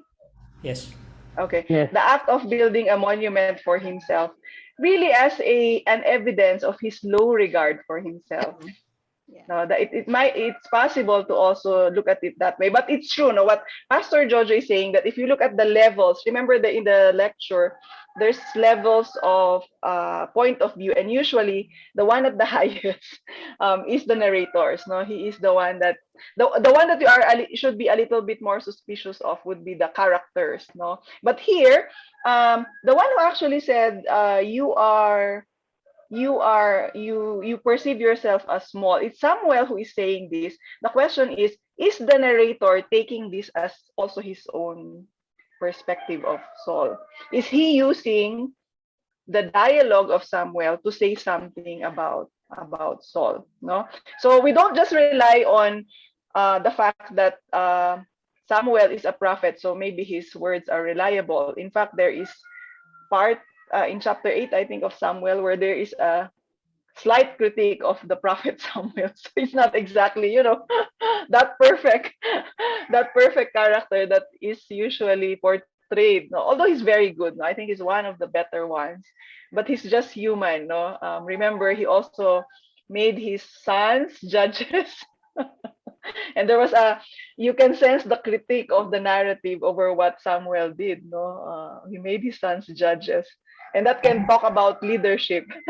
So we just let me just finish. We don't just rely on Samuel's voice as a he is a good. He's still one of the characters. No, so you'll have to discern, is the narrator taking on his perspective? The way the narrator crafts the narrative, is he taking on that perspective? Because if you can establish that the narrator is taking on that perspective, then that is a superior perspective, because now the narrator is taking it on. Yes, Pastor Jojo. I was just gonna say that I've never questioned Samuel's perspective in the narratives until I took this class. Uh,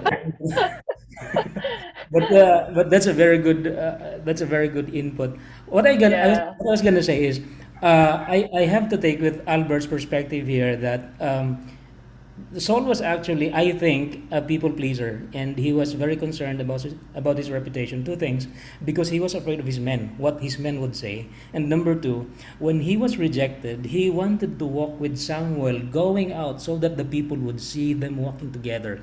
In verse 30, he said, "I have sinned, yet honor me now before the elders of my people and before Israel, and return with me, that I may bow before the Lord your God." So he was just sharply rebuked by Samuel, and still he wanted to walk with him just so the people would see that they are walking together, agreeing, like that everything is fine. So that to me is an indicator that with all the spiritual and personal rebuke he got from Samuel, he was really more concerned about how people perceived him. But don't you feel pity for him? Don't we? Are we not all like that? No, that we are. Yeah, We are. you know, when you towards the end of the narrative, yeah, end of the narrative really will give you the different perspectives here. Will give you a sense of what's happening with Saul. No, that there's part of him that trying to cling on, and I feel really sorry. Because if you look at the way the narrative, it's not just this, the way it builds up. Part of it, no, and I think there's something in what Ate Perry is saying there. That part of it, you really have to also see where Saul is coming from as a human being. He's a very human person here, no? That he struggles with this, and I think anybody who would be in the position of leadership would have this kind of struggle. It's really, if you look at power, no, power is something that I read a lot on because of my work. It's different when you are in power. No, even the best people. uh, and that's why I always make a joke, no, that I'm okay being an academician and being a critic. Although I do understand how difficult it is to be in power and the things that they have to deal with, because I know that power is something that is so you can use your if you look at how power is learned, no, through societies, through what happens in societies, it can be used in fact to look at Saul here in characterizing Saul. that it's so easy for us to morally judge Saul here. But really, this is something that's very, very common in the experiences of leaders. And even David had this. Maybe not in as worse a degree as Saul, but he had this as well. He had this too. There are instances in the narrative that shows us that David may not have been, that perfect king who just wanted to serve God, but there are indicators there that where he also wants to feed into to that, power, the status. Yes, let's go to Ian and then we can go to Ate Perry. Yeah, I agree with Pastor Jojo. Is that that verse 30 basically where he says he has sinned, right? He recognizes his sin, right? But there's no repentance, right? And he's saying, honor me now before the elders and before the people, right? So all he is concerned about is image. He's not actually concerned, and that's probably the distinction between him and David, right? When David was confronted by Nathan, right? He recognized his sin and repented, and then he went into a period of actual demonstration of repentance. But Saul rightly identified his sin, but there was no repentance. Actually, that's a good question to ask, no? Ate Perry, do you want to say something before I go to that same thing? Before we It's a ask the different. question. It is about Samuel. When Pastor Jojo said that, yeah, when Saul would like Samuel to walk with him to worship, just to show the people, he's not really repenting, but he wants to show the people that he wants still to get the respect of the people. But my question is, why did Samuel walk with him? Why did he agree to walk with him? That's my question when I was reading Good the question, narrative. actually. And Good then question. I think, I feel like Samuel loves Saul very much.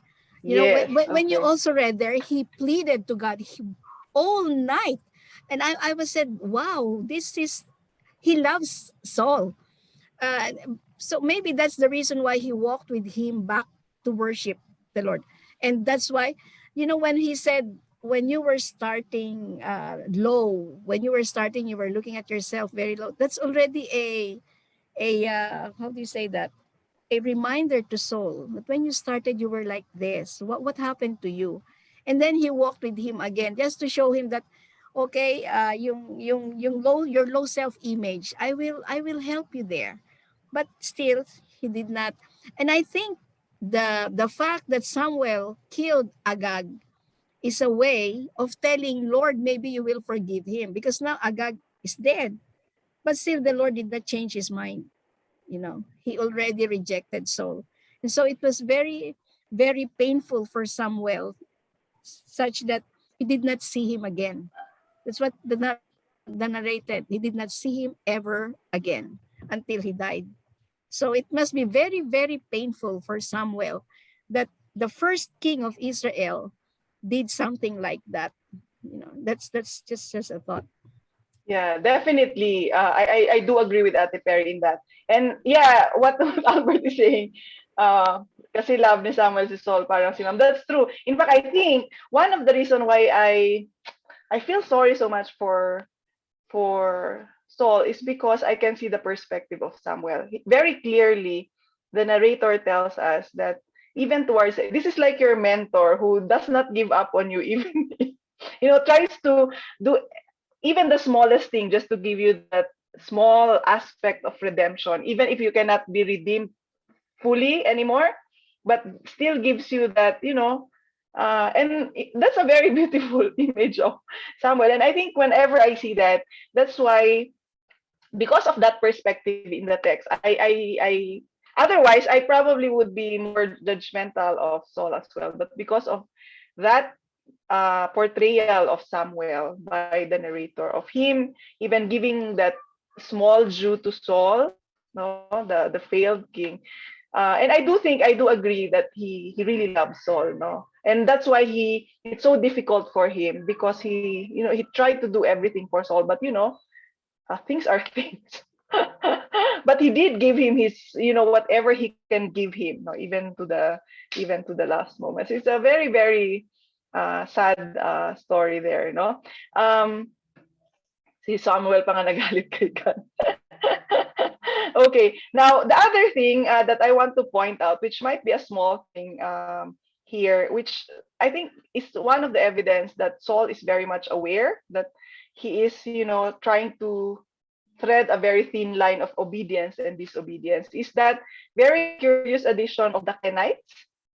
Uh, no, and you have to have a little bit of background here to know why the Kenites are mentioned here and why are they not annihilated. You have to remember, this goes back to, if you remember Heber in the Judges story, Deborah, they were Kenites, and they were allies of Israel. No, they're distant in-laws. So remember the Jethro, Moses. No, it goes back to that.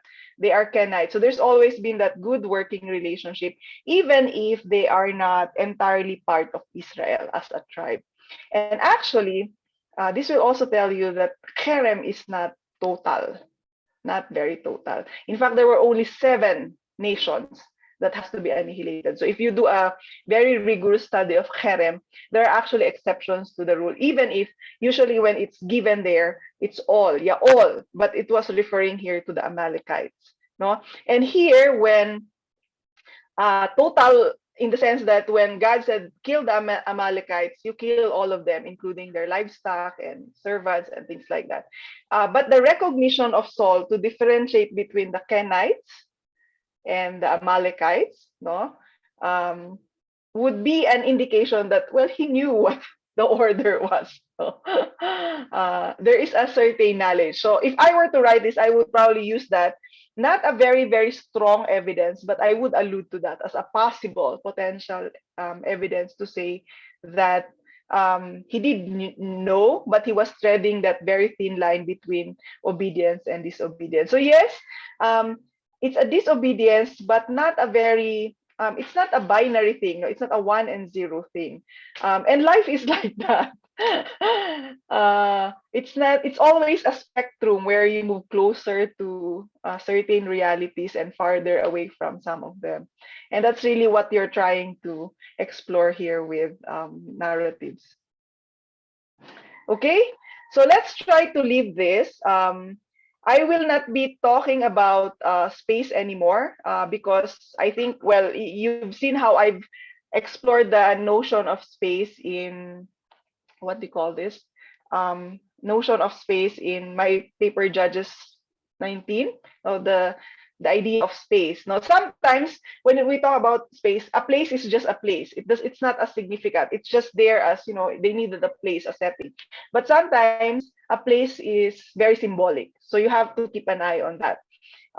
Symbolic in the sense that it might have a historical referent, or symbolic in the sense that the movement, like remember, the movement of the Levite and the concubine and going back again. No, so the space there is very critical in that.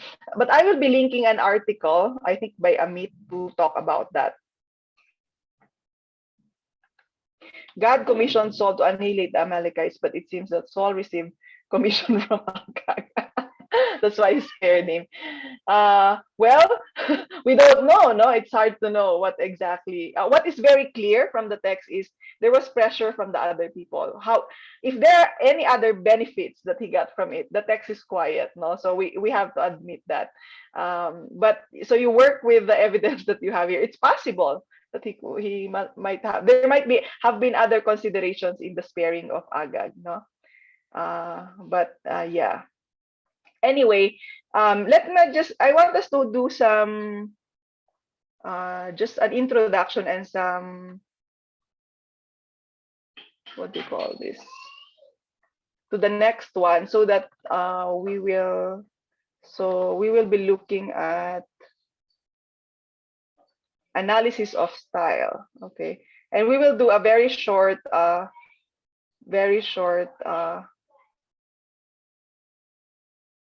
let me share this.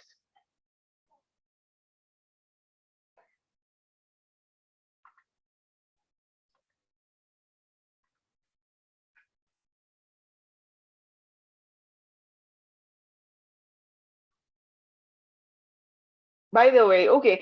We have not had a break. Would you want like a 5 minute toilet break? Is that okay? While I prepare this anyway.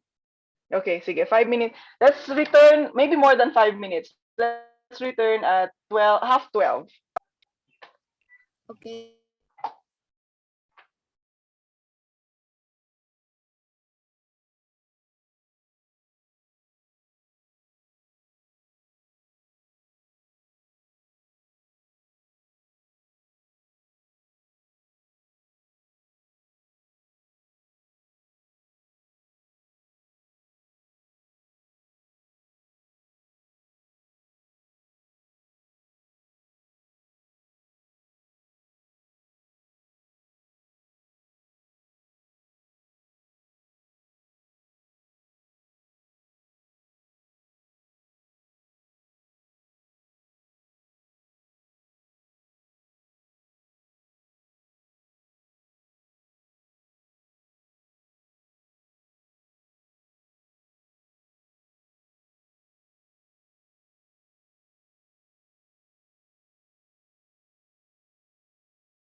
Okay, it's 12:30. Um, well, I won't be able to finish this lecture today, but I want us to look at one text on style. No, what are the other styles that we have to keep an eye on when we are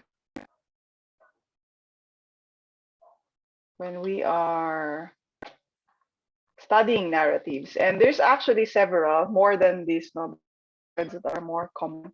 I will give you a reading that you can browse to look at other possible literary style. Okay.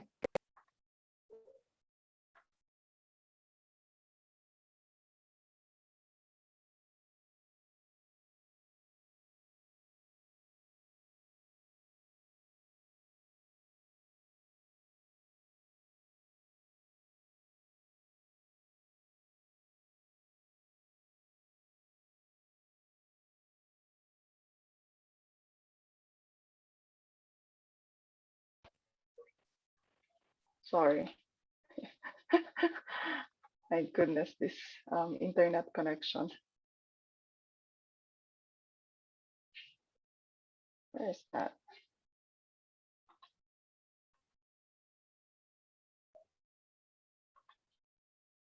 Okay, so we have repetition. Sometimes there's irony, no? And irony, it means that um, the meaning is literal, so you have to try to discern it, no? And I will say more about this and look at other examples. And then we have humor as well, and dialogue, no? And dialogue can again work in many ways. Dialogue can give you perspectives, not just of the characters who are uttering the dialogue, but even the narrator sometimes, no, or even of gods. Okay, so we will be looking at a sample text, which is a really nice one, and I will be breaking you up in groups where you can work in 15 minutes to share, no. So can I ask Caris to read this slide for us? So this is the Balaam text, the Balaam narrative.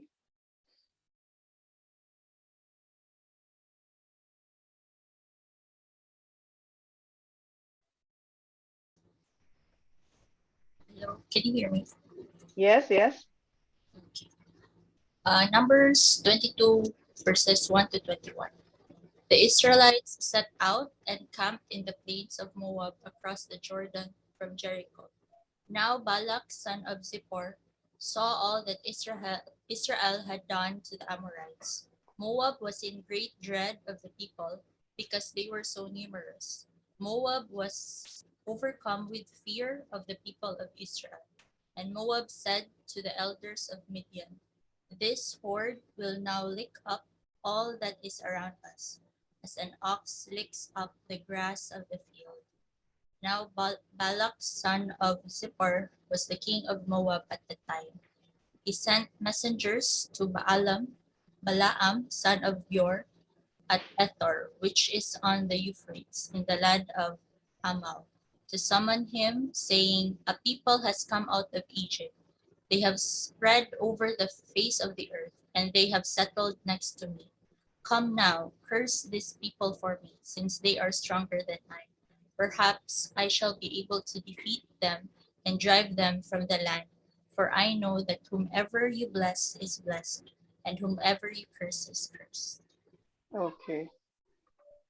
Can I ask who else has not been talking? Jing from Sagada. Can you read this one? Yes. So the elders of Moab and the elders of Midian departed with a piece for divination in their hand. And they came to Balaam and gave him Balak's message. He said to them, "Stay here tonight, and I will bring back word to you, just as the Lord speaks to me." So the officials of Moab stayed with Balaam. God came to Balaam and said, "Who are these men with you?" Balaam said to God, "King Balak, son of Zippor of Moab, has sent me this message. A people has come out of Egypt and has spread over the face of the earth. Now, come, curse them for me. Perhaps I shall be able to fight against them and drive them out." God said to Balaam, "You shall not go with them. You shall not curse the people, for they are blessed." So Balaam rose in the morning and said to the officials of Balak, "Go to your own land, for the Lord has refused to let me go with you." So the officials of Moab rose and went to Balak and said, "Balaam refuses to come with us." Okay, thank you.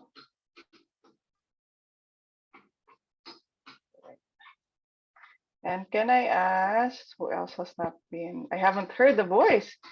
Who else here? Si Zim. Zim, can you?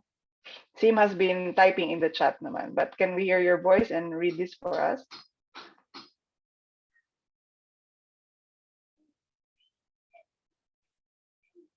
Is Zim there?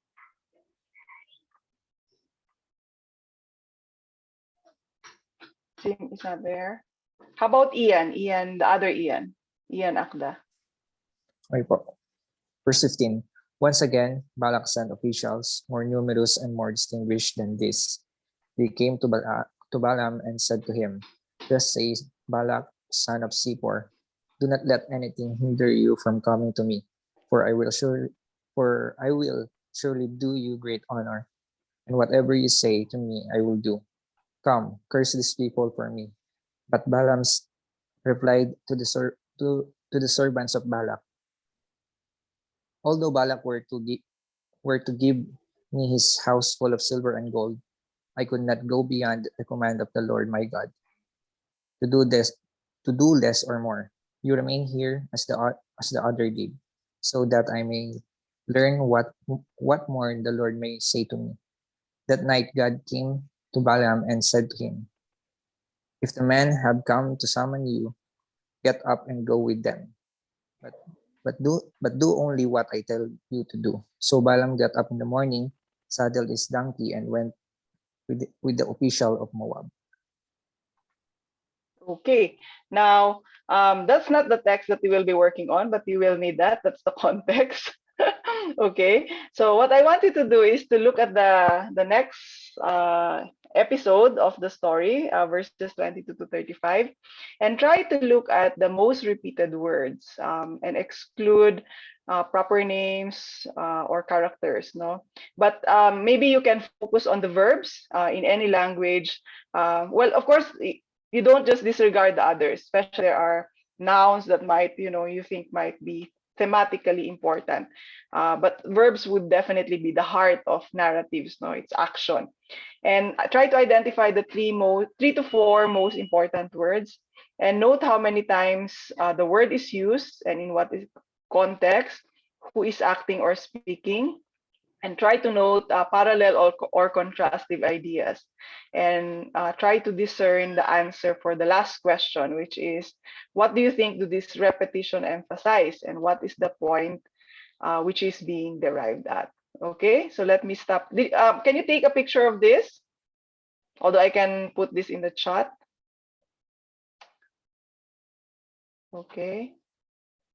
And then let me stop share. I will divide you into groups of 4 to 5. I don't have Mom Ruth to help me, so I will do this manually. How many are 1, 2, 3, 4, 5, 6? So maybe 3 groups. Okay, and you have 15 minutes. I know it's not a lot of time. This is just to, just have a feel of this narrative. 15 minutes. So 3 groups automatically. Okay, let me see.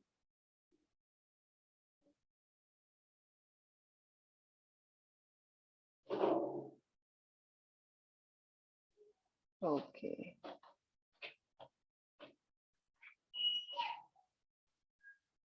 And then you just have 15 minutes.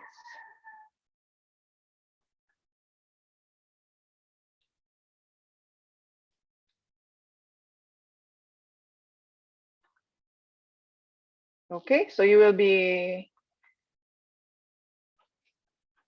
okay, you can now go to your room.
So class, welcome back to the main room. So what were your discussions? Sir, Bagay na bagay, Kuya Albert. Kasi ma'am eh.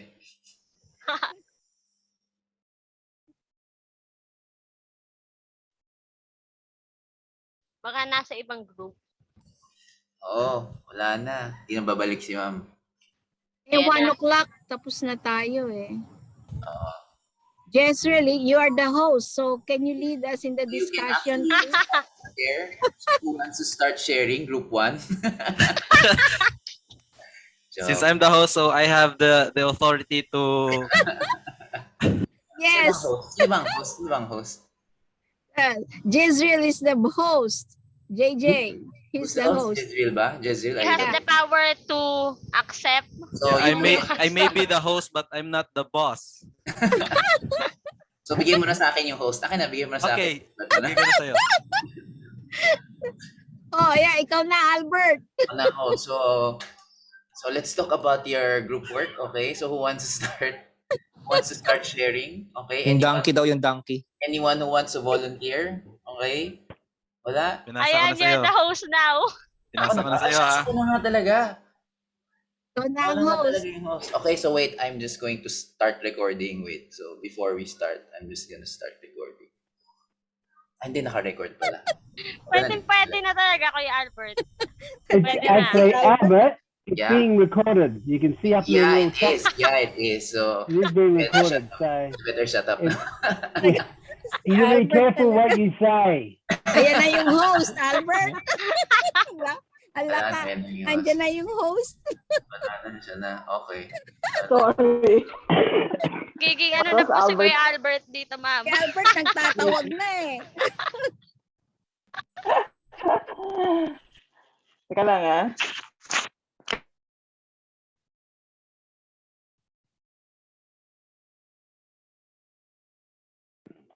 She lasted all of 10 seconds.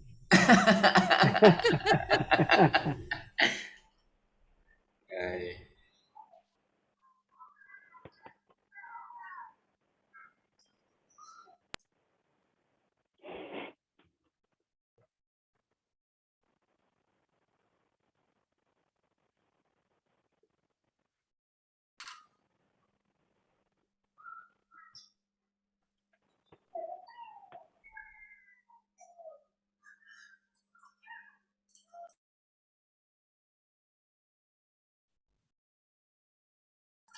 So class, how are you doing with your exegetical paper? So have you started? Do you have any questions you want to ask me? No, it's okay. You can ask the questions. Ma'am Anel! Ayan na. Bilis makapag-unmute eh. Okay. Can you just give me, sorry, apologies for that. The internet is really bad. Okay, let's try, no? If it doesn't work out, maybe we can do this as a forum. But just to throw off, no, what are the what are the common words? If you can just give me 15 minutes, not to extend. What are the common words that you've known in the text? I know it's been very short, but what just the first things you noticed? I'll give ours. We saw drawn sword. First, Good, it good. was seen by the donkey, and then when Balaam's eyes was opened, he also saw it. And then the Lord standing in the way 4 times. 3 times the actor was the angel, and then the last time Balaam also saw it. He was Oh, standing, and then struck the donkey 5 times. 3 times Balaam. 1 times the donkey said, "Why did you strike me?" 3 times. And then the angel also asked, "Why did you strike your donkey?" So 5 times. So that's what we saw. okay. I'm glad you noticed the drawn sword, no? The subject would differ every now and then, no? The angel and then Bala. Poor donkey, no? Oh, you mentioned something, but you were not emphasizing it. The road is actually a very important concept here, no? The road. And there's other verbs that are associated with it. What else? Anything you notice? The verbs, especially that repeats. Yeah, I got the 4 S's, right? stood, and it's the variation of the stood, stand, struck, saw, speak, spoke, said. Mm-hmm. So, Any other words that you've noticed? This is where some of the those of you who know Hebrew can have a little bit of an advantage, especially when the verb would change in form, no? Because it's possible that you have uh, the same root of a verb, but it will change in form. So in English, when it's translated, it will be different. What you can do, if you go back to my recorded lecture on word study using Step Bible, for those of you who do not know Hebrew, you can use that. So you find the root word, you click on it, it will show you how many times it will appear in that particular narrative. So that even if the verb will change in form, you know that the root is the same. So most likely they're related. When they change in form, sometimes it can vary in terms of translation. Sometimes the verb can intensify, and so in English you will have a different translation.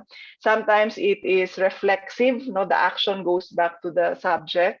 So the changing in the form can affect the translation, but in Hebrew it's the same root. And usually, if they're occurring in the same narrative, usually they're very related. Most of the time, in fact. Okay, any other word, verb that you notice? There's one which which is very much occurring. Nobody tried to, look at their, especially the biblical studies people or those who know Hebrew. Christine. Nobody. Si See? Christine. As a Christine. Okay, anything else? There's the one that's occurring more often. In fact, you did not see it. Anybody?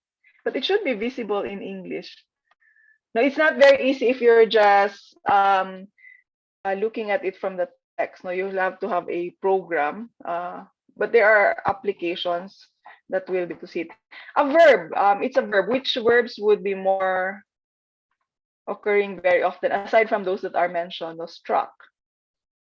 There it says here saw. Yes, saw. Roe is the one that occurs very, very often. No, roe, to see, which is very ironic in a way because Balaam is a seer.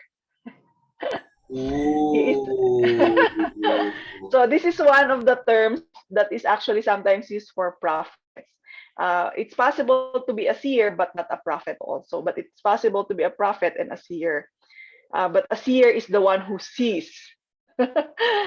Okay, he should. So if you actually have that notion that he should be able to see, there will be a lot of funny incidents there, right?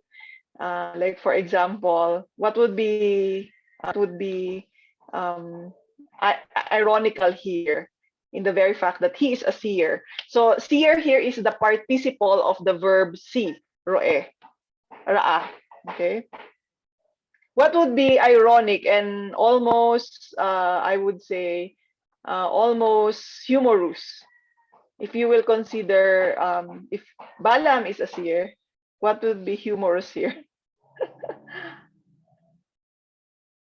He should see, but he cannot. He cannot. Yeah. Who is seeing? Oh, this is a good preaching from The this. donkey. Who is seeing? Donkey. The donkey. The donkey is the one who sees, no? So it might look like a joke, but it's actually a good point here, no?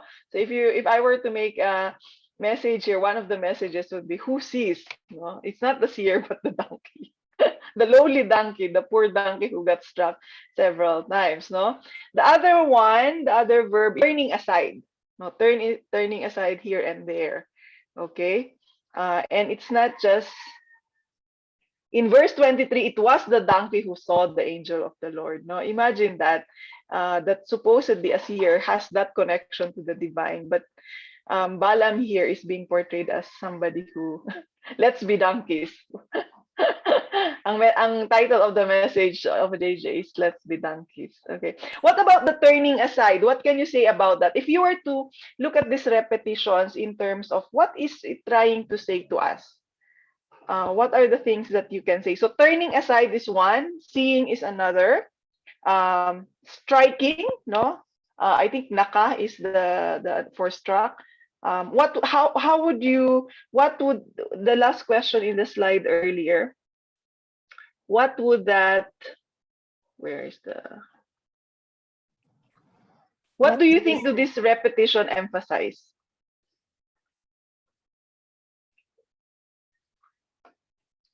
What do you think? Any propositions? Si Kuya Albert po, ma'am, marami pong binigay na ano, teorya. Oh, Oh, so, sige wala Albert, na ako what are your sinabi. theories? Meron ba ako sinabi? Wala. Wala. What did you see, Albert? Nothing. Nothing. Anybody? No, actually, yeah. There was one thing. It's actually funny because the Lord wanted to kill Balaam, and yet he was the one who was holding back. So he was giving opportunities like the standing, right?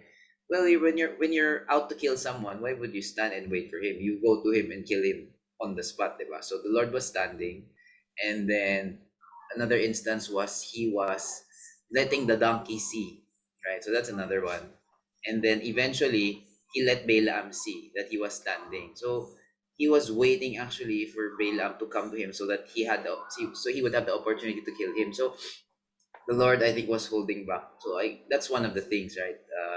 Yeah, that's Okay, the it. Lord was holding. I wonder why. No, why is that? Yeah, because he Um, loved Balaam. I think it depends. He loved Balaam. Yeah, actually, yeah. I mean, compared to Saul, diba? Saul, para, okay, you make one mistake, so I reject you forever. And then Balaam makes a lot of mistakes. But then well, grace towards Balaam is different. So, yeah. So, actually, we went off actually even talking about Ahab. Balaam is similar to Ahab. Because Ahab was really parang what would you say, a disobedient king, and yet God really gave him so much opportunity to and it speaks about his name. Actually, Tin brought it up. Ahab, to love, diba? God loves him. That's why the name is Ahab. So parang, diba? Yun lang. okay, Ate Perry, what can you say about this? Yeah, we were the words of the donkey.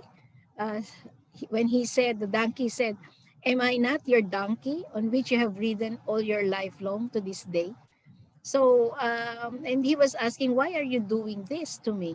Um, if the donkey was not doing that to Balaam, and then the donkey did it 3 times, why did not Balaam stop and think instead of striking the donkey? This is the first time that you have done this. What is this? What is happening? So there must be a message from the Lord. But Balaam did not stop. Maybe he's seeing the money that Balak will give him. So that clouded his mind and would really want to go where Balak wants him to go. So the donkey, three for many years I did not do this. So when you said he is a seer, but he did not stop to see. So that's he really wants to go. And 3 times the Lord warning him, warning him. So Yeah, it's good to try to discern why is Balaam. No, what happened in the narrative that Balaam seems to have, become a different person in relation to the donkey. What is the motivation here? And you go back to the context, no? What was really going on? And Ate Perry mentioned the money. So if you actually look at how the what do you call this? The narrative is framed. It's quite funny because he was already told not to go, right? But then he was offered not just money, in fact, but honor as well. The honor too. And so when he was offered that, uh, that's he said, well, he should know that he's not supposed to go, no. But he's again, maybe there's something, maybe there's a way around this. Let me go back to God, right? Um, but you can see in the way the narrative is already he's the real donkey in the yeah, that's the funny thing about it, no. The way the narrative is formed so that the one who is more perceptive here is really the donkey. right? And it's quite funny. I think it's very interesting that the way the Lord dealt with Balaam here is, it seems to say that, well, Balaam was, even if he went to ask the Lord, there are hints in the text that will suggest to you, know, the repetition of the seeing, the turning aside, that he's already set on what he wants to do. No, in his heart, he was already, very keen to do something. So even if the Lord told him already at the start that you should not go, it's like, okay, you go on your ways. No, if that's what you want to. It's like Pharaoh. No, despite all the negotiations, okay, you're really just hard in your heart. And sometimes it's very interesting how God deals with people. No, that he doesn't really just make a. There's an aspect here of a human agency, which is quite strong in this narrative. No, the value of human agency, the value of choice, such that um, God is not portrayed here as somebody who insists, because it seems here in the narrative that um, he is already set in his way. No, so the derek here. That's why the road is very important. No, and the irony when you go to the aspect of seeing is he is not the one who sees properly. No, so the title of Balaam as the seer is quite ironic here because he doesn't see properly. So maybe it wasn't the donkey whom he wanted to kill in the first place. What do you think about that?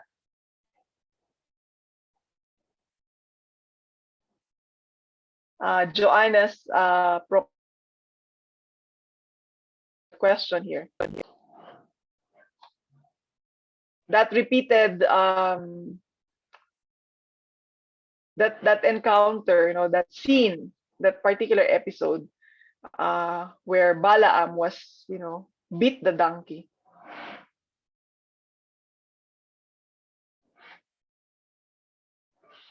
Any interactions with the question of Joanna?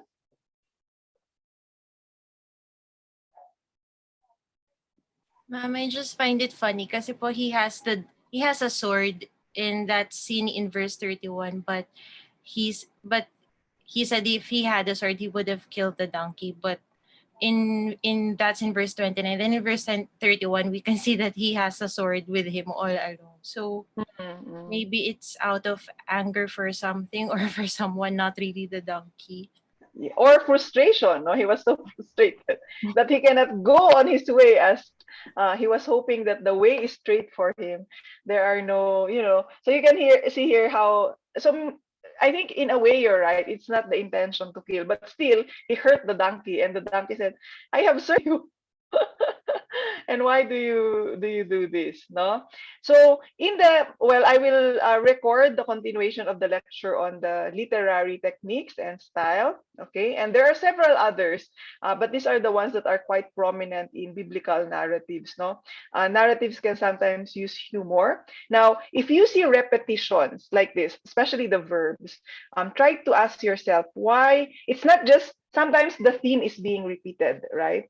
It's not the exact word, but if there are verbs that keeps being repeated all the time, you have to ask yourself, why is this repetition happening here? Because in many cases, in fact, especially narrative, this is one of the techniques of the Hebrew writers to make a point. No, like even in Hebrew, there is no word for repentance, really.